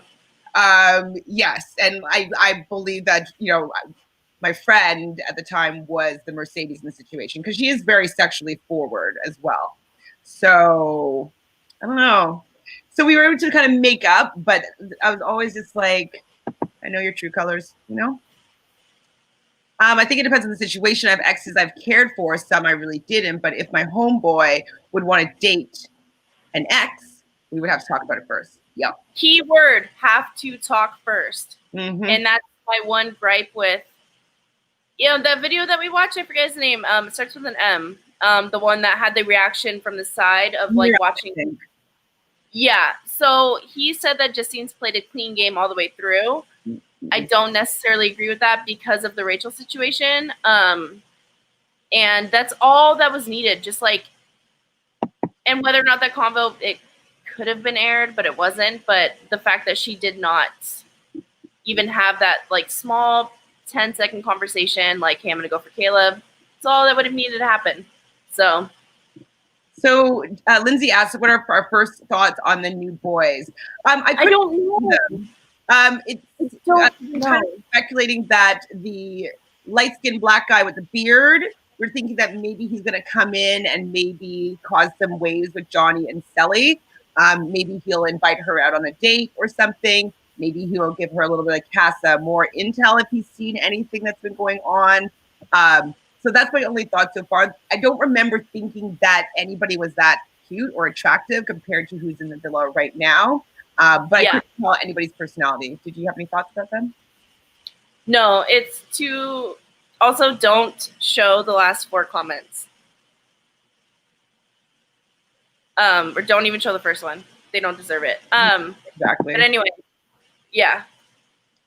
So I don't know. I want to see more. I think they're kind of leaving it up to a... sorry, I saw you blocked him. I think they're kind of leaving it up to like mystery a little bit. Like, there's maybe one I can see coming in and starting problems, but again, I have to see the whole personality. I have to see like everything that comes along with the whole package. Mm-hmm. I think maybe one of them, if Moira stays, we'll get Moira or possibly Mackenzie. I think those are the only 2 that are going to be swayed right now. Maybe Cher. If she stays, I don't think she will. So Cher's out of there. I think the guys are going to be probably a waste of time. God bless the dead, but look at Faith Evans and Steve. Faith Evans, as in like, wasn't she with who was she with? She was like with Biggie, wasn't she? Sorry, Jaquan, I don't know your reference.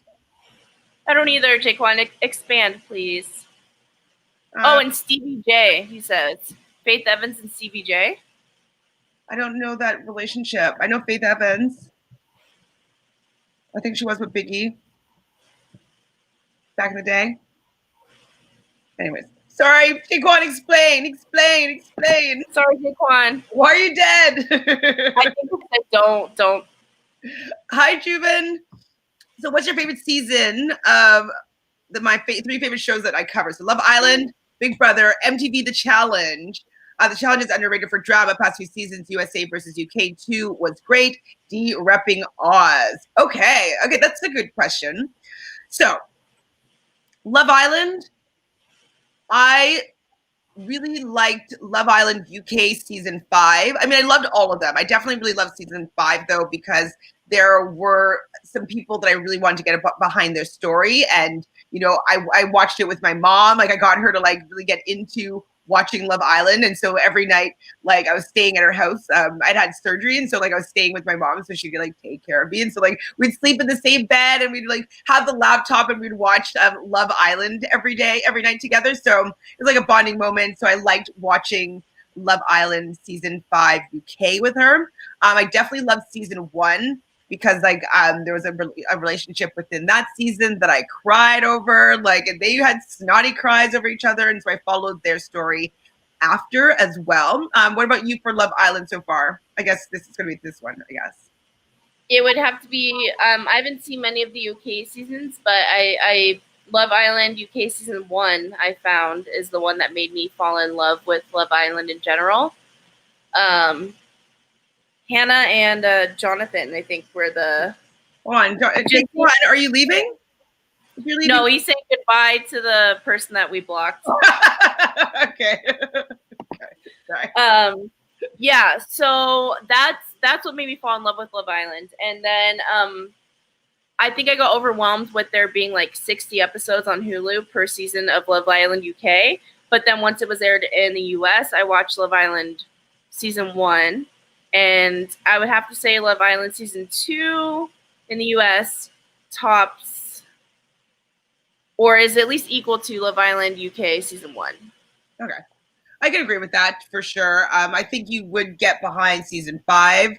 Actually, all the seasons have really good moments. I didn't love season 6 of Love Island UK. Mostly, we talked about it a little bit before that they had to change the host. I think that they changed it though for other reasons other than the host passing away. But I don't know actually if Love Island UK is going to be coming back for that reason though. So I think that's sad, and I'm sorry that anybody has lost their life that's been involved in the Love Island family.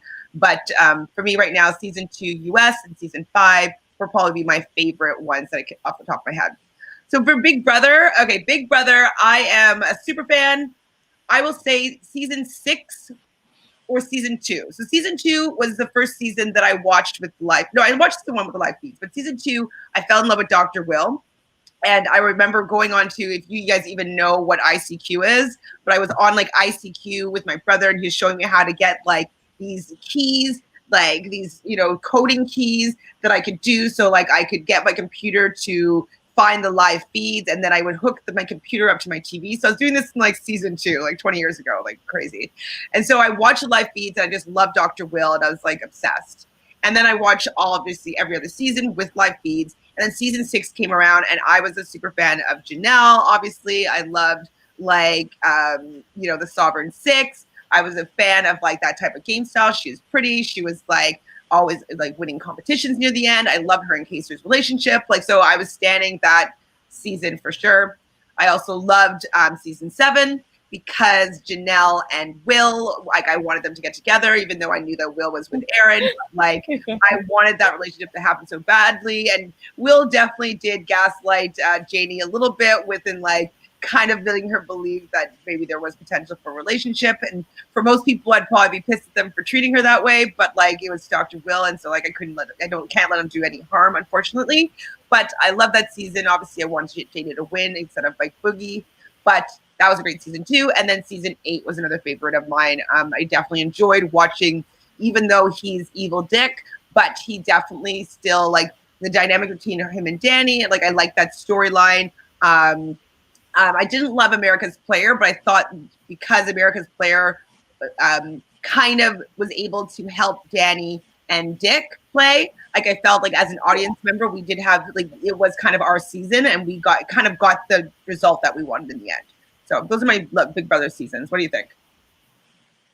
Well, sorry. Let me just answer Jaquan here because we were talking about this before. So Stevie J was Biggie's producer on Bad Boy and was supposed to be Biggie's son, godfather, and now she's married to Stevie. Okay, yeah. I mean, Biggie's not alive anymore, and so I could see maybe like in keeping his memory and like they cared about somebody so much. I can see them finding love after Biggie passes away, like kind of wanting to stay together, like they experienced something, and so they might have like an emotional bond or emotional connection. So I can see that. Okay, so what do you think about this question? I mean, yeah, Big Brother 2, obviously. I fell in love with Dr. Will for all the same reasons Chantele did. I mean, I think he essentially created the old school Big Brother strategy, or at least made a strategy to where other people could make their own strategy to combat it or like go along with it. Old school Big Brother is so much better than new school, and that's why I don't think I can even name any new school seasons. The only one I will like semi-name. I agree with Chantele about season 6. I love Janelle. I love Kaser. I loved All Stars with season 7. I love Chilltown. Chilltown is like the first like alliance I absolutely fell in love with. Chilltown, population of 2, Mike Boogie and Dr. Will. I don't know. I love their whole diary room confessional together of them like being on the phone. Like that's just like iconic to me. Season 8, I agree with Chantele. Like them bringing in someone like an arch enemy from the outside world, and you have no idea that they're going to be cast together, was just like a mind f at the moment. And I was team Evil Dick, like as much as not that I hate to say it, but I typically don't root for like the villain of the whole season, but Evil Dick was definitely that villain, and he gave 0 Fs. But I do think he should have won over Danny, his daughter. And then season 14, I think, was unique in the way that they brought back Brittany, who I love, Giesling, who, hate him or love him, he did play a great game of manipulation, and he did play a great social game, so I can't hate on it as much as I don't agree with it. Not necessarily don't agree with it, but I agree. Maybe that's what happened after. But yeah, so I would say 2, 6, 7, 8, and 14 are probably my favorite seasons. And because I love Ian like so much, I don't know. I'm like Ian and Stephen Moses. Like I'm obsessed with both of them. Steven's sign is because Ian's a Pisces. Like maybe you just like get behind the Pisces. Like maybe that's what's happening. Look up Stephen Moses' sign. The whole season I was rooting for him. Like I remember crying at like the final 3 competition, and I was just like, please let it be Stephen. Please let it be Stephen. Oh my gosh. Oh no, he's not. He's a Sagittarius. Interesting. But I think I just root. I mean, Ian was an underdog in his season. I know Nick said that Ian's no way an underdog, but Ian during his season was an underdog. Like you had Dan Giesling, Dan's funeral, like all of those things should have made Dan win. But because Dan was already a winner, people voted for Ian. So I think that Ian was the underdog. I think Ian was still the underdog this season. I mean, you saw how people treated him. So whatever. I'll stand Ian till the day I die. I understand. So for the challenge, I have a lot of seasons that I loved. I can't remember obviously them off the top of my head just because there have been so many and a lot of them have been so long ago. But right now I'm doing a rewatch of The Duel. So that's season 13. So if anybody wants to jump on and like listen to us, we're on episode 11 right now. We'll be dropping tomorrow. Actually, we'll probably go live tomorrow at around noonish, maybe Eastern time. And so what I loved about The Duel is it's kind of the origin story of some of like the biggest stars in the challenge right now. And so it was John, not Johnny Bananas, but John's first season of the challenge. And so we see like he wasn't Johnny yet really, like some people call him Johnny, but not really that many people. He was always on the bottom because he didn't have any alliances yet because he was brand new to the challenge. He did not have the nickname Bananas yet. Like no respect whatsoever. Like he wasn't the face of the challenge at this point. And so it's interesting to see where he came from and him being like, oh, I don't know what's going on. And, you know. Wasn't he with Paula when she peed her pants? And then he like. It's different people, no? No, like he was like outside with Paula. She like peed her pants. I caught the beginning, yeah. He like went home the next day. Like, but it's just funny to see him like outside, like having no one to really talk to. And then not running the game at all. And he goes home the next day. So it was like, so that one's really, really great. We also see Wes not having a power position. Like he's not one of the cool kids. Like he's always been the anti-hero for sure. But you can see him starting his legacy with his challenge wins and stuff like that. Like he's starting to become Wes. This is his origin story. And it's Derek. Yeah, Derek, obviously, he's on there as well. And, you can see the heart that he has. Like, he's had the heart for so long. I think it was before he had his first win. I believe that Derek has 4 wins in the challenge at this point. But, like, after that. But, like, it's just, like, all these people that we've grown to really respect before they had any of the respect. And so I've been enjoying that. And then the ultimate part of The Duel is watching cutie patootie young CT and DM find love. So it's just epic all around. Though that's my favorite right now. That's why we decided to do a rewatch of that because it just had a lot of things that we could look at that were going to be enjoyable. I love Kenny and Evan. Evan's Canadian. Back then, like I had super crushes on both of them. Like they were my favorite. So oh my god, I was obsessed with Evan. I think. So what are your favorites? I know Brazil is really new to the challenge, so she probably has only watched maybe a few. I grew up watching them like replays on MTV, so I've definitely seen probably like I've seen the duel too before, like because I knew that CT and DM were like a thing, but like rewatching it now, like since it's been paired with like on CBS All Access, like rewatching it as an adult, yeah, I watched it with my roommate, the duel 2. We watched the whole season together like one day. And she became obsessed with CT and DM like just from that season. So it was definitely like nostalgic for me. But I didn't watch, like I must have, I don't know, they probably were like filming like the current seasons at that point. Like I'm thinking when I was watching the replays, it was like up till that point. Like I'm trying to think of my age, but yeah, I went back and Googled like any season that CT and DM were in together and like watched like Battle of the Exes, like all those kinds of things. And I was like a little disappointed in CT, but I still, to this day, like even watching season 35, I still was rooting for CT to beat Jay. I think Jay. I wanted him to beat him in that challenge. Like CT's just he could be controversial. I'm sure he said things I wouldn't agree with, but just not knowing any of the outside stuff and like being a fan from the beginning, like I am team all the vets.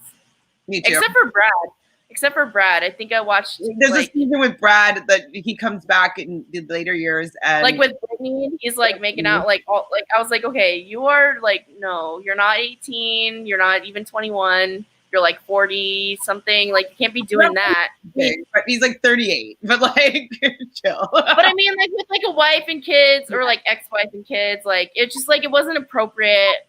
Not that the age like really matters, but no, I get it. I get that. Like how he was acting just seemed inappropriate for a father. Yeah. Well, and like it's a television show. You can do that, but like you just know that's going to be aired. I just think that it's a little bit disrespectful, a little bit. But I agree. No, I agree. For his kids, at least, like to, and that their mom was on the same seasons too. So it's like know your audience kind of thing. Absolutely. Mm-hmm. And like, who likes Brittany? Nobody. Well, I didn't anyways. So Jaquan says, yeah, the evolution of their challenge career. And like, yeah, that's exactly it. Like, I love that. I don't know if we went back further, I don't know if we'd still have people that are currently coming back right now, but we still had Anissa that's still coming back at this time. Oh. And so there's just, I thought that it just hadn't enough people that were still relevant to be going back like, 15 years pretty much just to see how they started their career. So loving it. Jaquan, the best story is the rise and fall, and you can make it back up the ladder. Yes, I know. I love that. And I love the simplicity of it's the character arc. I'm obsessed with the character arc of someone. Like, I don't know if there's any Star Wars fans here, but like Kylo Ren, Darth Vader, the character arc is so epic. I'm obsessed. After the Island dropped Mercedes interview, yes, I know Jaquan. I just got a pop-up of it, and I'm like, ooh, what is it? It says after the Island, like Mercedes is not the, I think it's going to say girl, but it's like ... So I don't know. Whoa. We'll watch that for sure. I don't know if we'll talk about it tomorrow because we're going to have a lot of content. We're going to have so much content tomorrow. Oh my gosh. We might end up talking about that Mercedes interview on Sunday. Yeah, when we talk about the Islanders that have left, we'll talk maybe about Mercedes, a little bit more about maybe Faith if she has any other insight, Janelle, whoever is evicted, the 4 Islanders. We'll talk about that with a recap of Saturday, and then all this week's Islanders have been kicked out. And I didn't find Faith's interview to be entirely biased. So I don't care for her at all. And like I don't either. Yeah.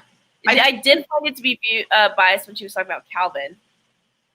No, she like flipped a switch and was like, he's arrogant, he's only into himself. I was like, whoa, she hasn't even talked about Johnny like this.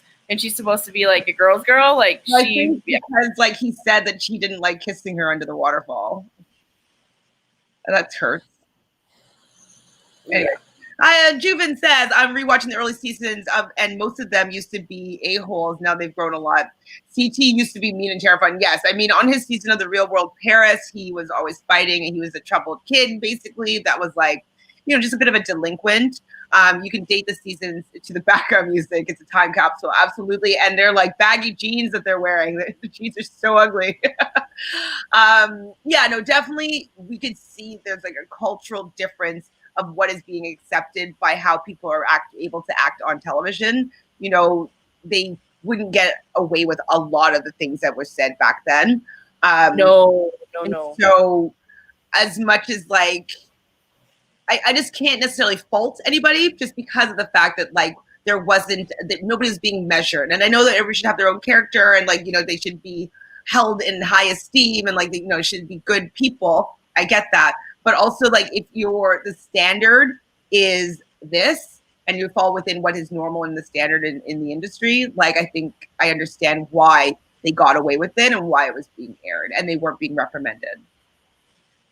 Thought? Yeah, I mean, it wasn't, I'm not saying like it's the norm now, but it definitely wasn't the norm then. I mean, I've even watched documentaries from 10 or 15 years ago, and the way that they talk about certain, I don't even want to say it out loud now because I can't, but the way they talk about certain races, like a name, like a class name that they call them, if that was said now, Problematic. it would be, yeah, exactly. So it's hard to judge them from back then. Exactly. So Love Live or Love Live, Nick. Hi, nice to meet you. Thanks for stopping by. So Calvin gives me gay vibes or bisexual from Love Island. Gives me anything other than working in Love Island vibes.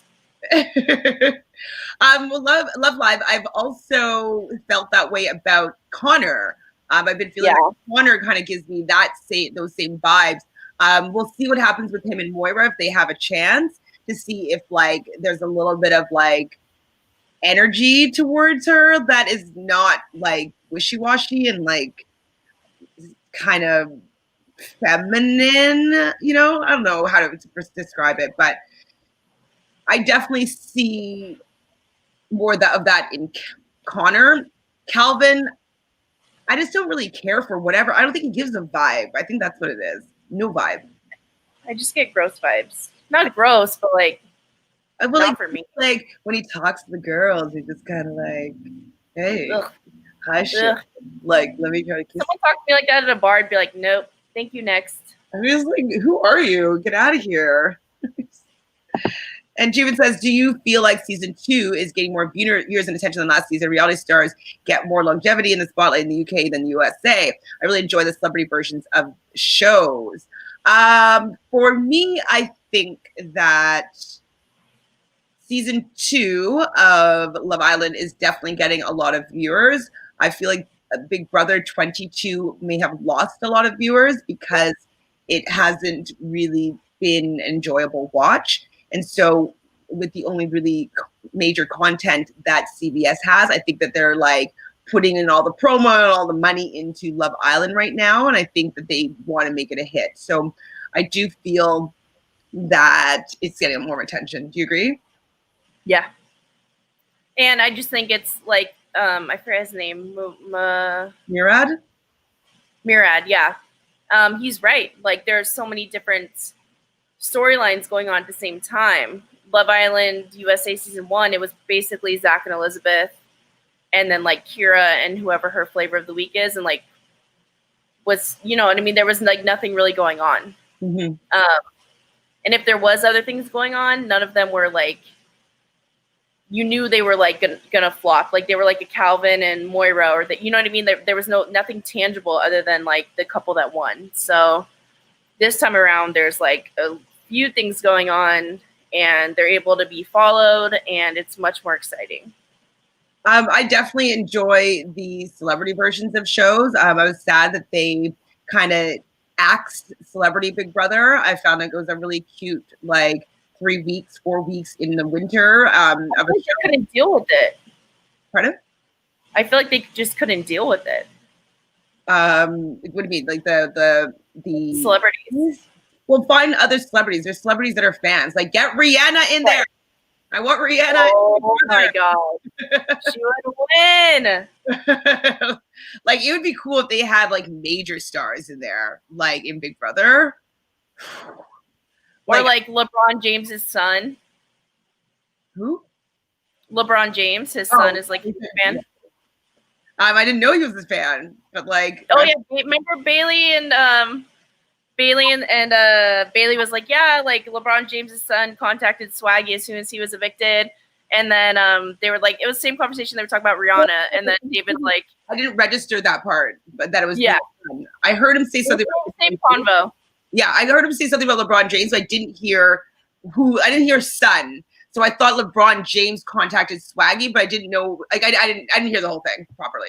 It was his son, but Bailey was alluding to LeBron James probably watches it also. Oh my gosh. Yeah, so I do love that. Yes, Connor too. Exactly. You know. Okay, do y'all know if Gus is gonna stay with Connor after Mackenzie go home tonight? It's so sad. Quan, stop it. Hey, Quan, you're hilarious. Hilarious.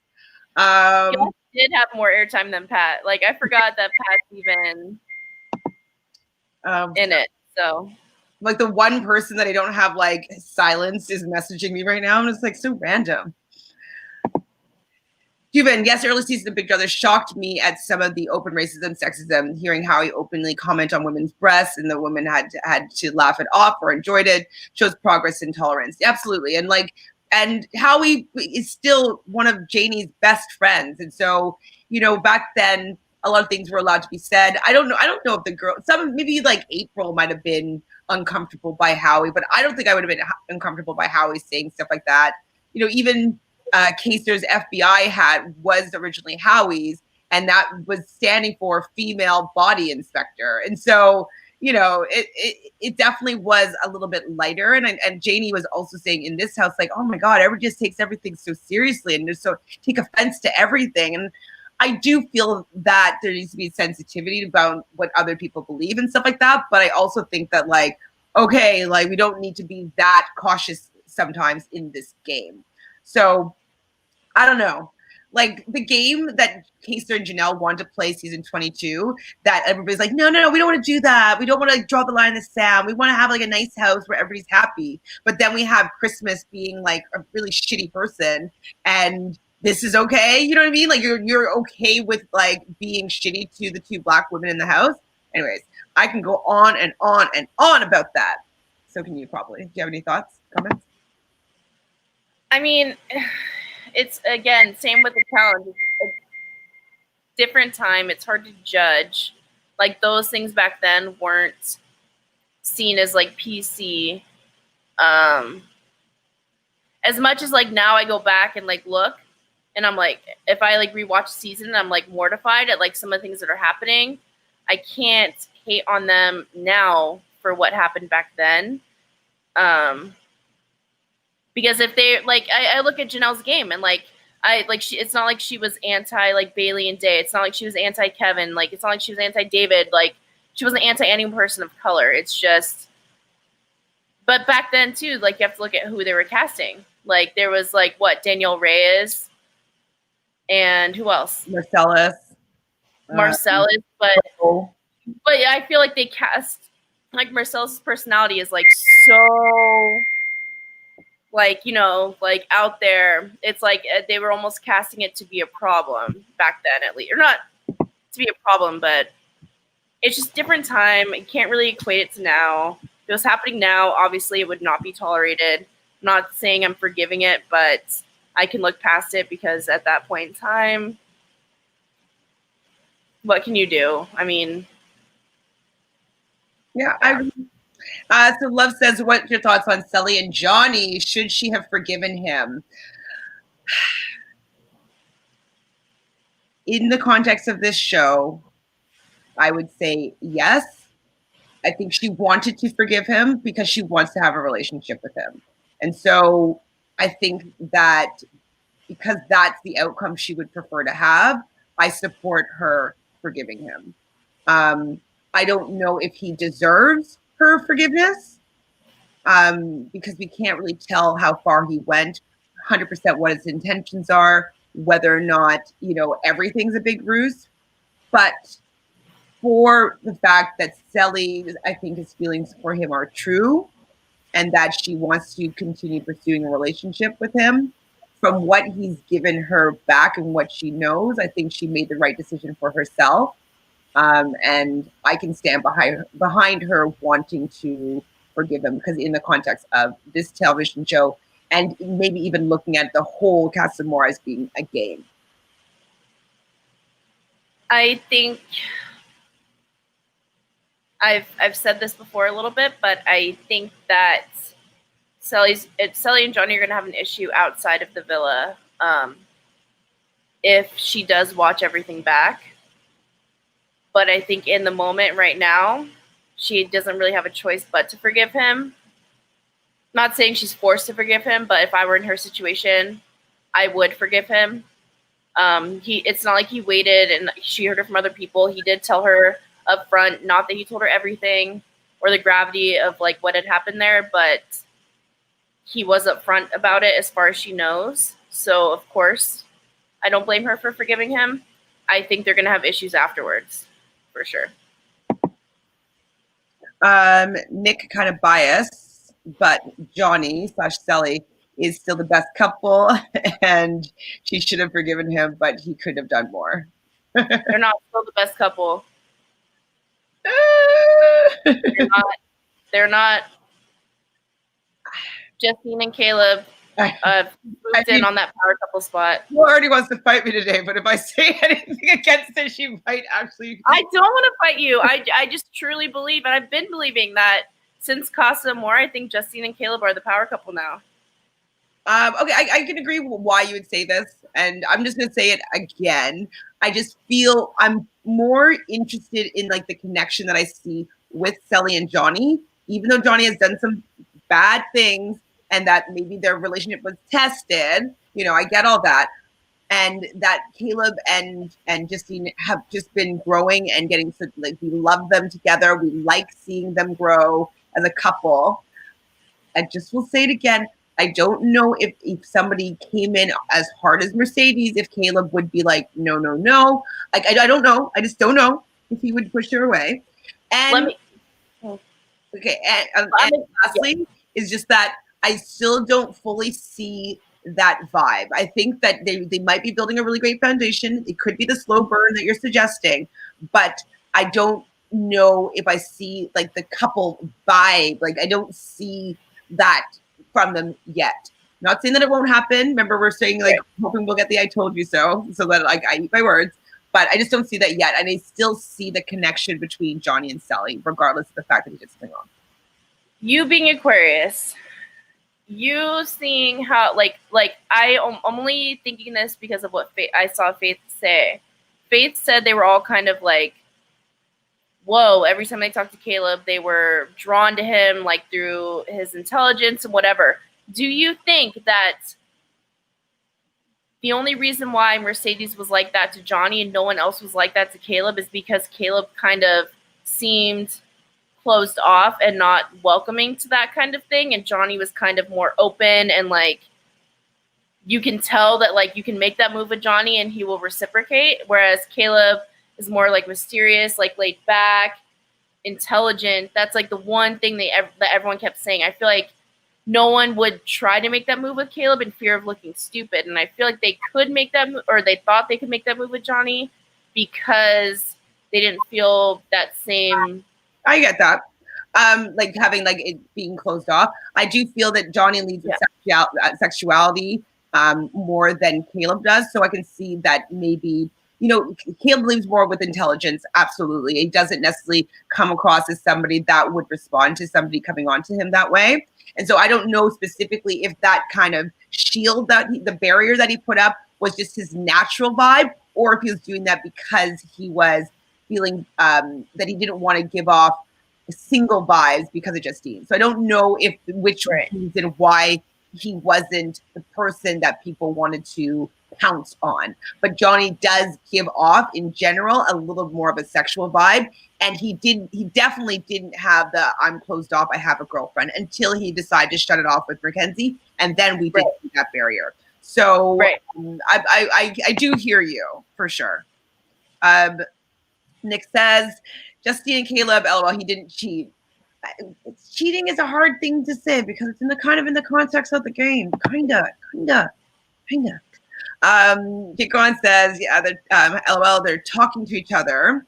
they're not dating yet. Not really called cheating. It's true. They haven't been saying like, yes, you're my girlfriend, yes, you're my boyfriend. Like they never made those firm, like, these are the rules. This is what you can and cannot do in the like what I will and will not accept within this relationship. They weren't there yet. And so, I mean, it sucks that it was on the foundation of the relationship, but I can understand it being rationalized. But he did say like in the Hideaway, like no girl can make like the. Turn. He didn't say like no girl can make my head turn, but Justine didn't get no loving in the beginning. She was even for Trey. For me, she did. She's so. I'll slide into her DMs for you. Okay, I'll get her on this podcast. I just want to be your best friend. To 1,000 subscribers, and I will slide into Justine's DMs when she gets out, just so Brazil can chat with her idol, right? Well, not right now, but chat with her idol. So let's get me to 1,000 subscribers, and once that happens, I will have the chutzpah to go and approach these islanders. I mean, they might not respond, but you never know. You never know. Someone asked, it's not official. True. She was forced to betray. Yeah, she was. They weren't a good couple. And they never really kissed or anything like that. So like they never really explored that side of it. And Jaquan says, now Johnny helped Trey picking Justine because what he said about Caitlyn. Absolutely. And so that would have been really interesting if Caitlyn was the one that stayed through all of this. Oh, I wouldn't watch the show anymore. I'm just kidding. Yes, you would have. I would. Everything would have been a lot different, actually. No, I really prefer that Justine stayed at this point now, too. Jaquan, it's funny how in the beginning he was giving the guys advice and now he's messed up. And so he gives the advice he considered a hypocrite. I said is like, well, Caleb came in essentially, a few days before Casa Amor? Maybe a week before, roughly. No. And yeah, I think it's like that paired with Johnny's interaction in Casa Amor that kind of took Johnny down and Caleb up in regards to like the bros and who they look to for a voice of reason. So. Yeah. It's just I do find that the boys' reaction to Johnny coming back to Selly was a bit sus. No, like yeah, I did find it sus, but now like when I'm like rethinking about it, like did they really have the right to do that? Because they all were kind of exploring other options and I know. It's just like, I'll say it again. I agree that I don't feel that Johnny, I think he went a little bit too far in what he did with him saying how much he was thinking about Selly. So I think that doesn't line up. But I do feel that it was a confusing kind of situation to be put in with having somebody that was very sexually open and wanting to kind of explore things and telling him to not think about the girl that he's partnered up with. And like, yes, he could maybe push her off, but it's kind of in the context of the game. And I can see you getting caught up and confused in it. I could see that happening. Like, yeah.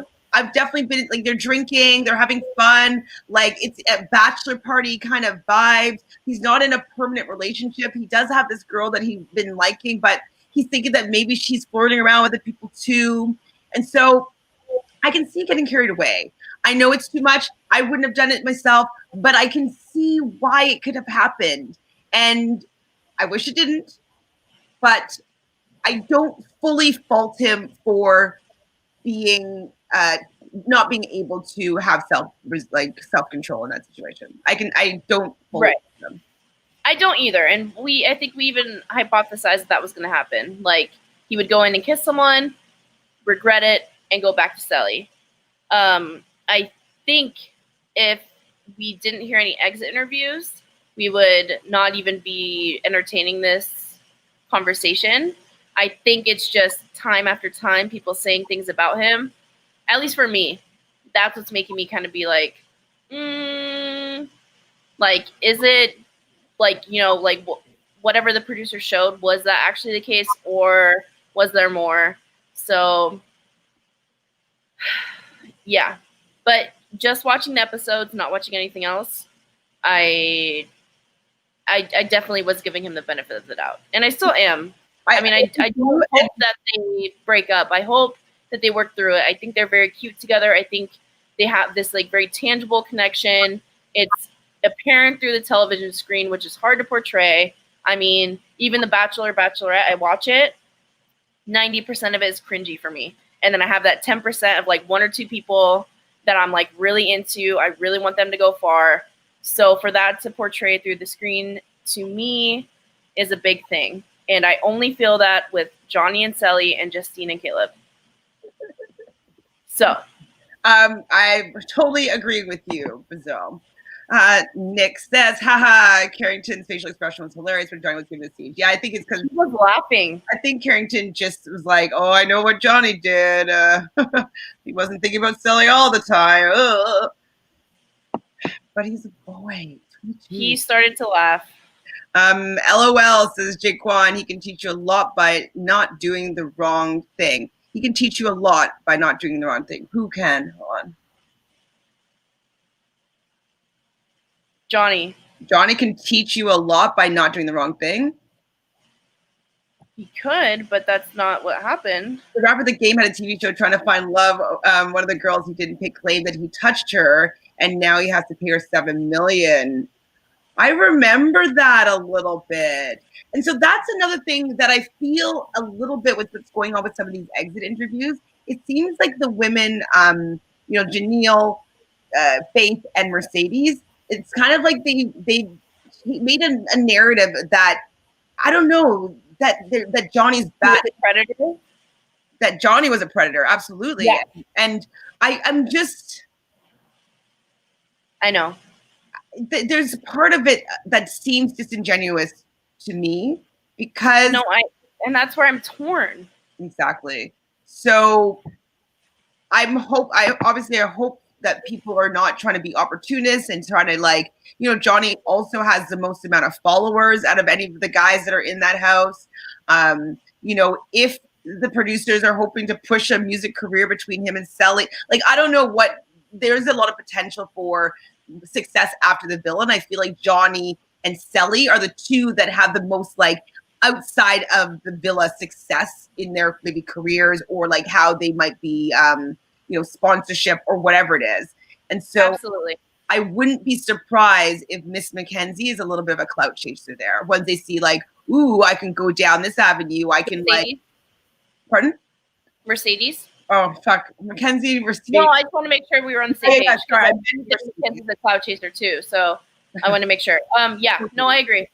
And so it's really hard for I know I don't want to negate any claims of any sexual wrongdoing because obviously victims, it's a lot for them to speak up, and I can respect that. But I also know that there are many people that would use particular wording and opportunities to create a narrative that might be supporting something like that when it might not be fully true. And so, I don't know. I'm just wary about the messenger, Yeah, and that's why I'm doing my best to hold off bias until everything comes out at the end, because that's really going to be...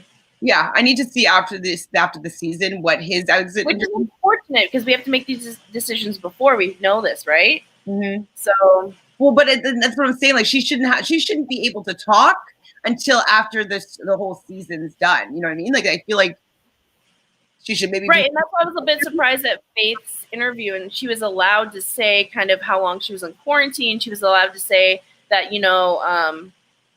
that Casa Amor was always on hold whenever they were filming at the villa. She's allowed to say a lot of backside information that I haven't really heard before. and that they weren't up to date with episodes. So I'm kind of wondering how the contracts are working. Well, absolutely. And I really feel as though, you know, remember with season 3 of Big Brother, how Danielle Reyes basically lost the game because of the fact that the house guests, there was no sequestered jury. And so they were allowed to go, they were allowed to watch back her diary rooms and what she was saying about people, and they became bitter and they didn't give her the money in the end. And so I feel like there's a little bit of this happening with these cast on more people, or even the other Islanders coming out and being able to kind of shape the narrative of how we are picturing the people that are in the house still. And the people in the house have no idea of what is being said about them outside of here. And so that is huge influence on how America and the rest of the world that's watching is going to be perceiving the people in the house. And so I think it is unfair that they don't continue to be sequestered until the full season is over. And we're the ones voting. Like, at the end of the day, like, who gets the money? So if there was no votes, then it would be fine. Go back. But because there's votes involved, I think that they should still be sequestered until the show is aired. Right? They do that with jury now. We get that. And I think they should do it in this show, because I think that Mackenzie could be doing this because she's pissed at Johnny for maybe not choosing her, and now she want to ruin this career, or you know what I mean? Like, she could be having and the only way I can think that they can make it fair is if they had live feeds, and to where we can see everything and we can make our own judgment for ourselves. All we're getting is their edit of it, and then what's the people leaving and their opinions of it, who are also biased. The producers are biased. Well, not biased, but you know what I mean. They're going to show us what's on the show.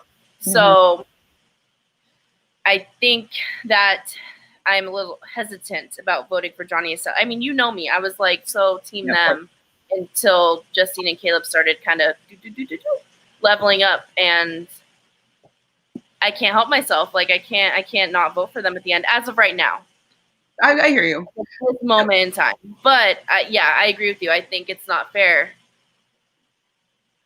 that they have these women getting to push a narrative that the people that they're still in the villa cannot get to address. And Mackenzie, actually I'm saying Mackenzie this time, did kind of address the fact that it was a little bit unfair that Jalen would have an opinion, be able to develop an opinion of Mackenzie, and she doesn't know what has been aired, what he's been seeing, and that's a little bit unbalanced. And so I think that's similar to these people being able to leave the villa, have their unbalanced, biased opinion of what went on in there, be able to speak it without having anybody be able to say, like, no, that's not true. No, that's not how it went. And then us all be influenced and still making voting decisions. So. And why do you think that they didn't bring the Casa Amor girls in? Like, the other 3 that didn't make it through to the villa, they brought up that prior, like in other seasons, they bring the girls even just say hi, bye, but they didn't even bring those girls in. I don't remember that actually happening in other seasons. Really? Oh, okay. I wouldn't know, but I found that to be weird, though, that they brought that up. I was like, oh, that's kind of when weird. They said that, I was thinking, like, I need to do a fact check. Jaquan, can you fact check that about whether or not other seasons in the UK, if they brought the Casa Amor girls into the villa, if they weren't picked? I don't remember offhand that ever happening, but I could be mistaken. So Juven asks, how do you think Connor got into his 20s so indecisive? Haven't seen a Love Island guy struggle to make a decision, confrontation as much as him. A stronger woman than Mackenzie would eat him up. Moira's shocking. I already know what you're going to say. I agree that Connor is indecisive. I think that, he's most likely been struggling maybe with his own sexual identity. He hasn't had a lot of interaction with women. I think that it was a Freudian slip when he said he's only had sex 3 times. I think that is actually probably true. It's probably 3 times with 3 different people. And so I think that he doesn't actually really know how to have an emotional connection with anybody. And I think personally that it's due to him questioning his sexuality and not really knowing what he likes and not really having a lot of relationship experience. Oh, 1,000,000% agree. Jaquan says, as a viewer, I can only go based off of what I see. If they don't show it on the show or unseen bits until further notice, all of them, Casa Amor girls are lying. I can stand with you there, Jaquan, because it's biased and it just seems a little bitter. You know what I mean? A little bit bitter. Yeah. The show, a little bit bitter. Oh, the boys, like they were so like they didn't give us a chance. Like a little bit there. You know what I mean? I don't know. I know. That's why I'm taking it all with a grain of salt, and that's why I said, at what point am I going to really believe it? But yeah. Jaquan says, I'm just saying, I'm most definitely not painting someone's nails on national television. Yes, you would, Jaquan. Jaquan, if Sally asked you to paint her nails, you telling me that you would not paint Sally's nails? I doubt it. I bet you would. I bet you paint her toenails too. I mean, I still like them. Sorry. I do too. It honestly like hurts me more than it. Like I don't like feeling like that about them. I want to root for them wholeheartedly. I love her and Justine. Like I would want nothing more than Johnny and Caleb to be besties, and then Justine and Sally are besties, and then they all move into a house together and live happily ever after. Like if they started their singing career in this house, would you? Whatever. After the show, fine. I will say again, though, I'm sorry. I didn't mean to make you feel upset or anything like that. I wasn't upset at all. Passion in what I had to say. I didn't mean to offend you. I saw that your face got offended when I said like you're not an artist. I didn't mean it to be a jab like that. I was just saying that I had a different perspective. I didn't mean to make you feel like you weren't educated enough to be able to make a sound decision. I didn't mean to make it seem like that. I'm sorry. I just wanted to. No. Don't be sorry. You're good. I promise. You would know. I would have exited screen. Leave studio. I also just want to say that like I recognize that I wasn't really maybe being as kind, we'll say, in my delivery, and so I just didn't. I'm just. I know. Thank you. I appreciate it. I'm saying sorry. I appreciate it. Thank you. So now we can do a handshake. You're cute, Jaquan. I mean, I can't believe that we squeezed 2 hours and 16 minutes out of like no episode, but I'm impressed by us. Still 9 of you guys hanging out with us. Who's still here? Vicky, are you still here? Realist. Tree. Obviously, Jaquan's still here. Anna, are you still here? I know you were slow in the comments, but we're still. Love Live Nick. Flip him. Love Live Nick. Juventude. Just saying, we're kind of going on. If you have any last questions, anything else you want to talk about before we go today, please tell your friends to come and hang out with us. Obviously, I'm trying to get faster at going through the comments, but I do want to be able to talk about whatever you guys are saying, and so I don't want to just read them and just kind of go away. And so we both want to give every comment its respected moment, especially if it brings up something juicy. So we will do our best. Eventually, when we get bigger, we'll have somebody that will help monitor the comments for us, and so we can they will send it to us in a different fashion, or maybe I'll just get better at it. I don't know, but yeah. I have a question. We're working on it. Can you highlight it? I just want to see what happens. No. I can see them. But I can't. I can see what you highlight. So if you highlight a comment, I can see the blue. So I knew where we were at in the comments, and I was like, oh shoot, we're 20 minutes behind, from the most recent comment. But I can't touch them. Okay, I was curious because that could be useful too sometimes if you see a comment that's related to what we're talking about. You know what I mean? And then we can. Yeah.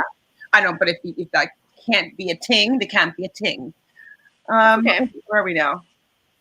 Juven says, Casa More and other seasons, the UK and Oz are really designed and targeted to tempt couples, people they know outside, one-time exes. USA seemed all cast together.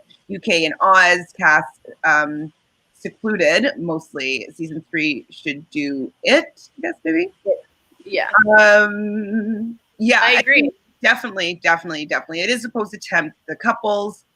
All the guys usually do something, it's usually in a challenge, but this was, I would say, the worst. I would say that anybody has stepped outside of their relationship, we'll say, or their whatever growing relationship. Really? I've never seen anybody like Mercedes before. Oh, wow. Okay. Not that I remember anyways. Well, that says a lot too. So I can see why you're still, if you haven't seen that before, then I see your point even more. That Jaquan, you're the best. Time flies when you're having a good time. Yes, Jaquan, we love it. Love it. We spent 2 hours and 20 minutes talking about Love Island, and it wasn't even an episode. So clearly, we love it. We love talking with you guys. You guys are awesome. Like I said, trying to get to 1,000 subscribers. So please share this with your friends. We are going to come on live pretty much after the episode the next day. We'll talk to you for at least an hour and a half. It usually is what ends up happening. Tomorrow will probably be a long one because it's going to be a 2-hour episode. Cannot wait to talk to you about that. What? So make sure you subscribe right down below. Like this, any engagement is really great because it's going to put our video on the top, and so other people will get to have some eyeballs on our content, and then hopefully they'll subscribe and become part of the conversation. And if you ring the bell, so that will allow you to receive notifications every time we do go live. And so you will know what's happening with Reality Realness with 3 S's. So we're looking for you online, Brazil. Where can people find you? At BabyZill on Instagram and at Zil Del Brocco on Twitter. Absolutely. And you can find me at Chantele Fran or at Reality Realness with 3 S's on Instagram. And if you find me on Instagram, you can find me on Twitter. It's pretty easy. I have at least on my Instagram, and the link in the bio has all the links of anything that I'm doing, whether it's reality stuff or psychic stuff or acting stuff, like any of these things. You can find what I'm doing through my link in my bio on Instagram. Final thoughts, Brazil? Jaquan. Probably. Get ready. Get ready. It's a possibility. Because with you guys chatting with us, it sometimes it brings up topics that we might not have thought about, or it just different perspectives.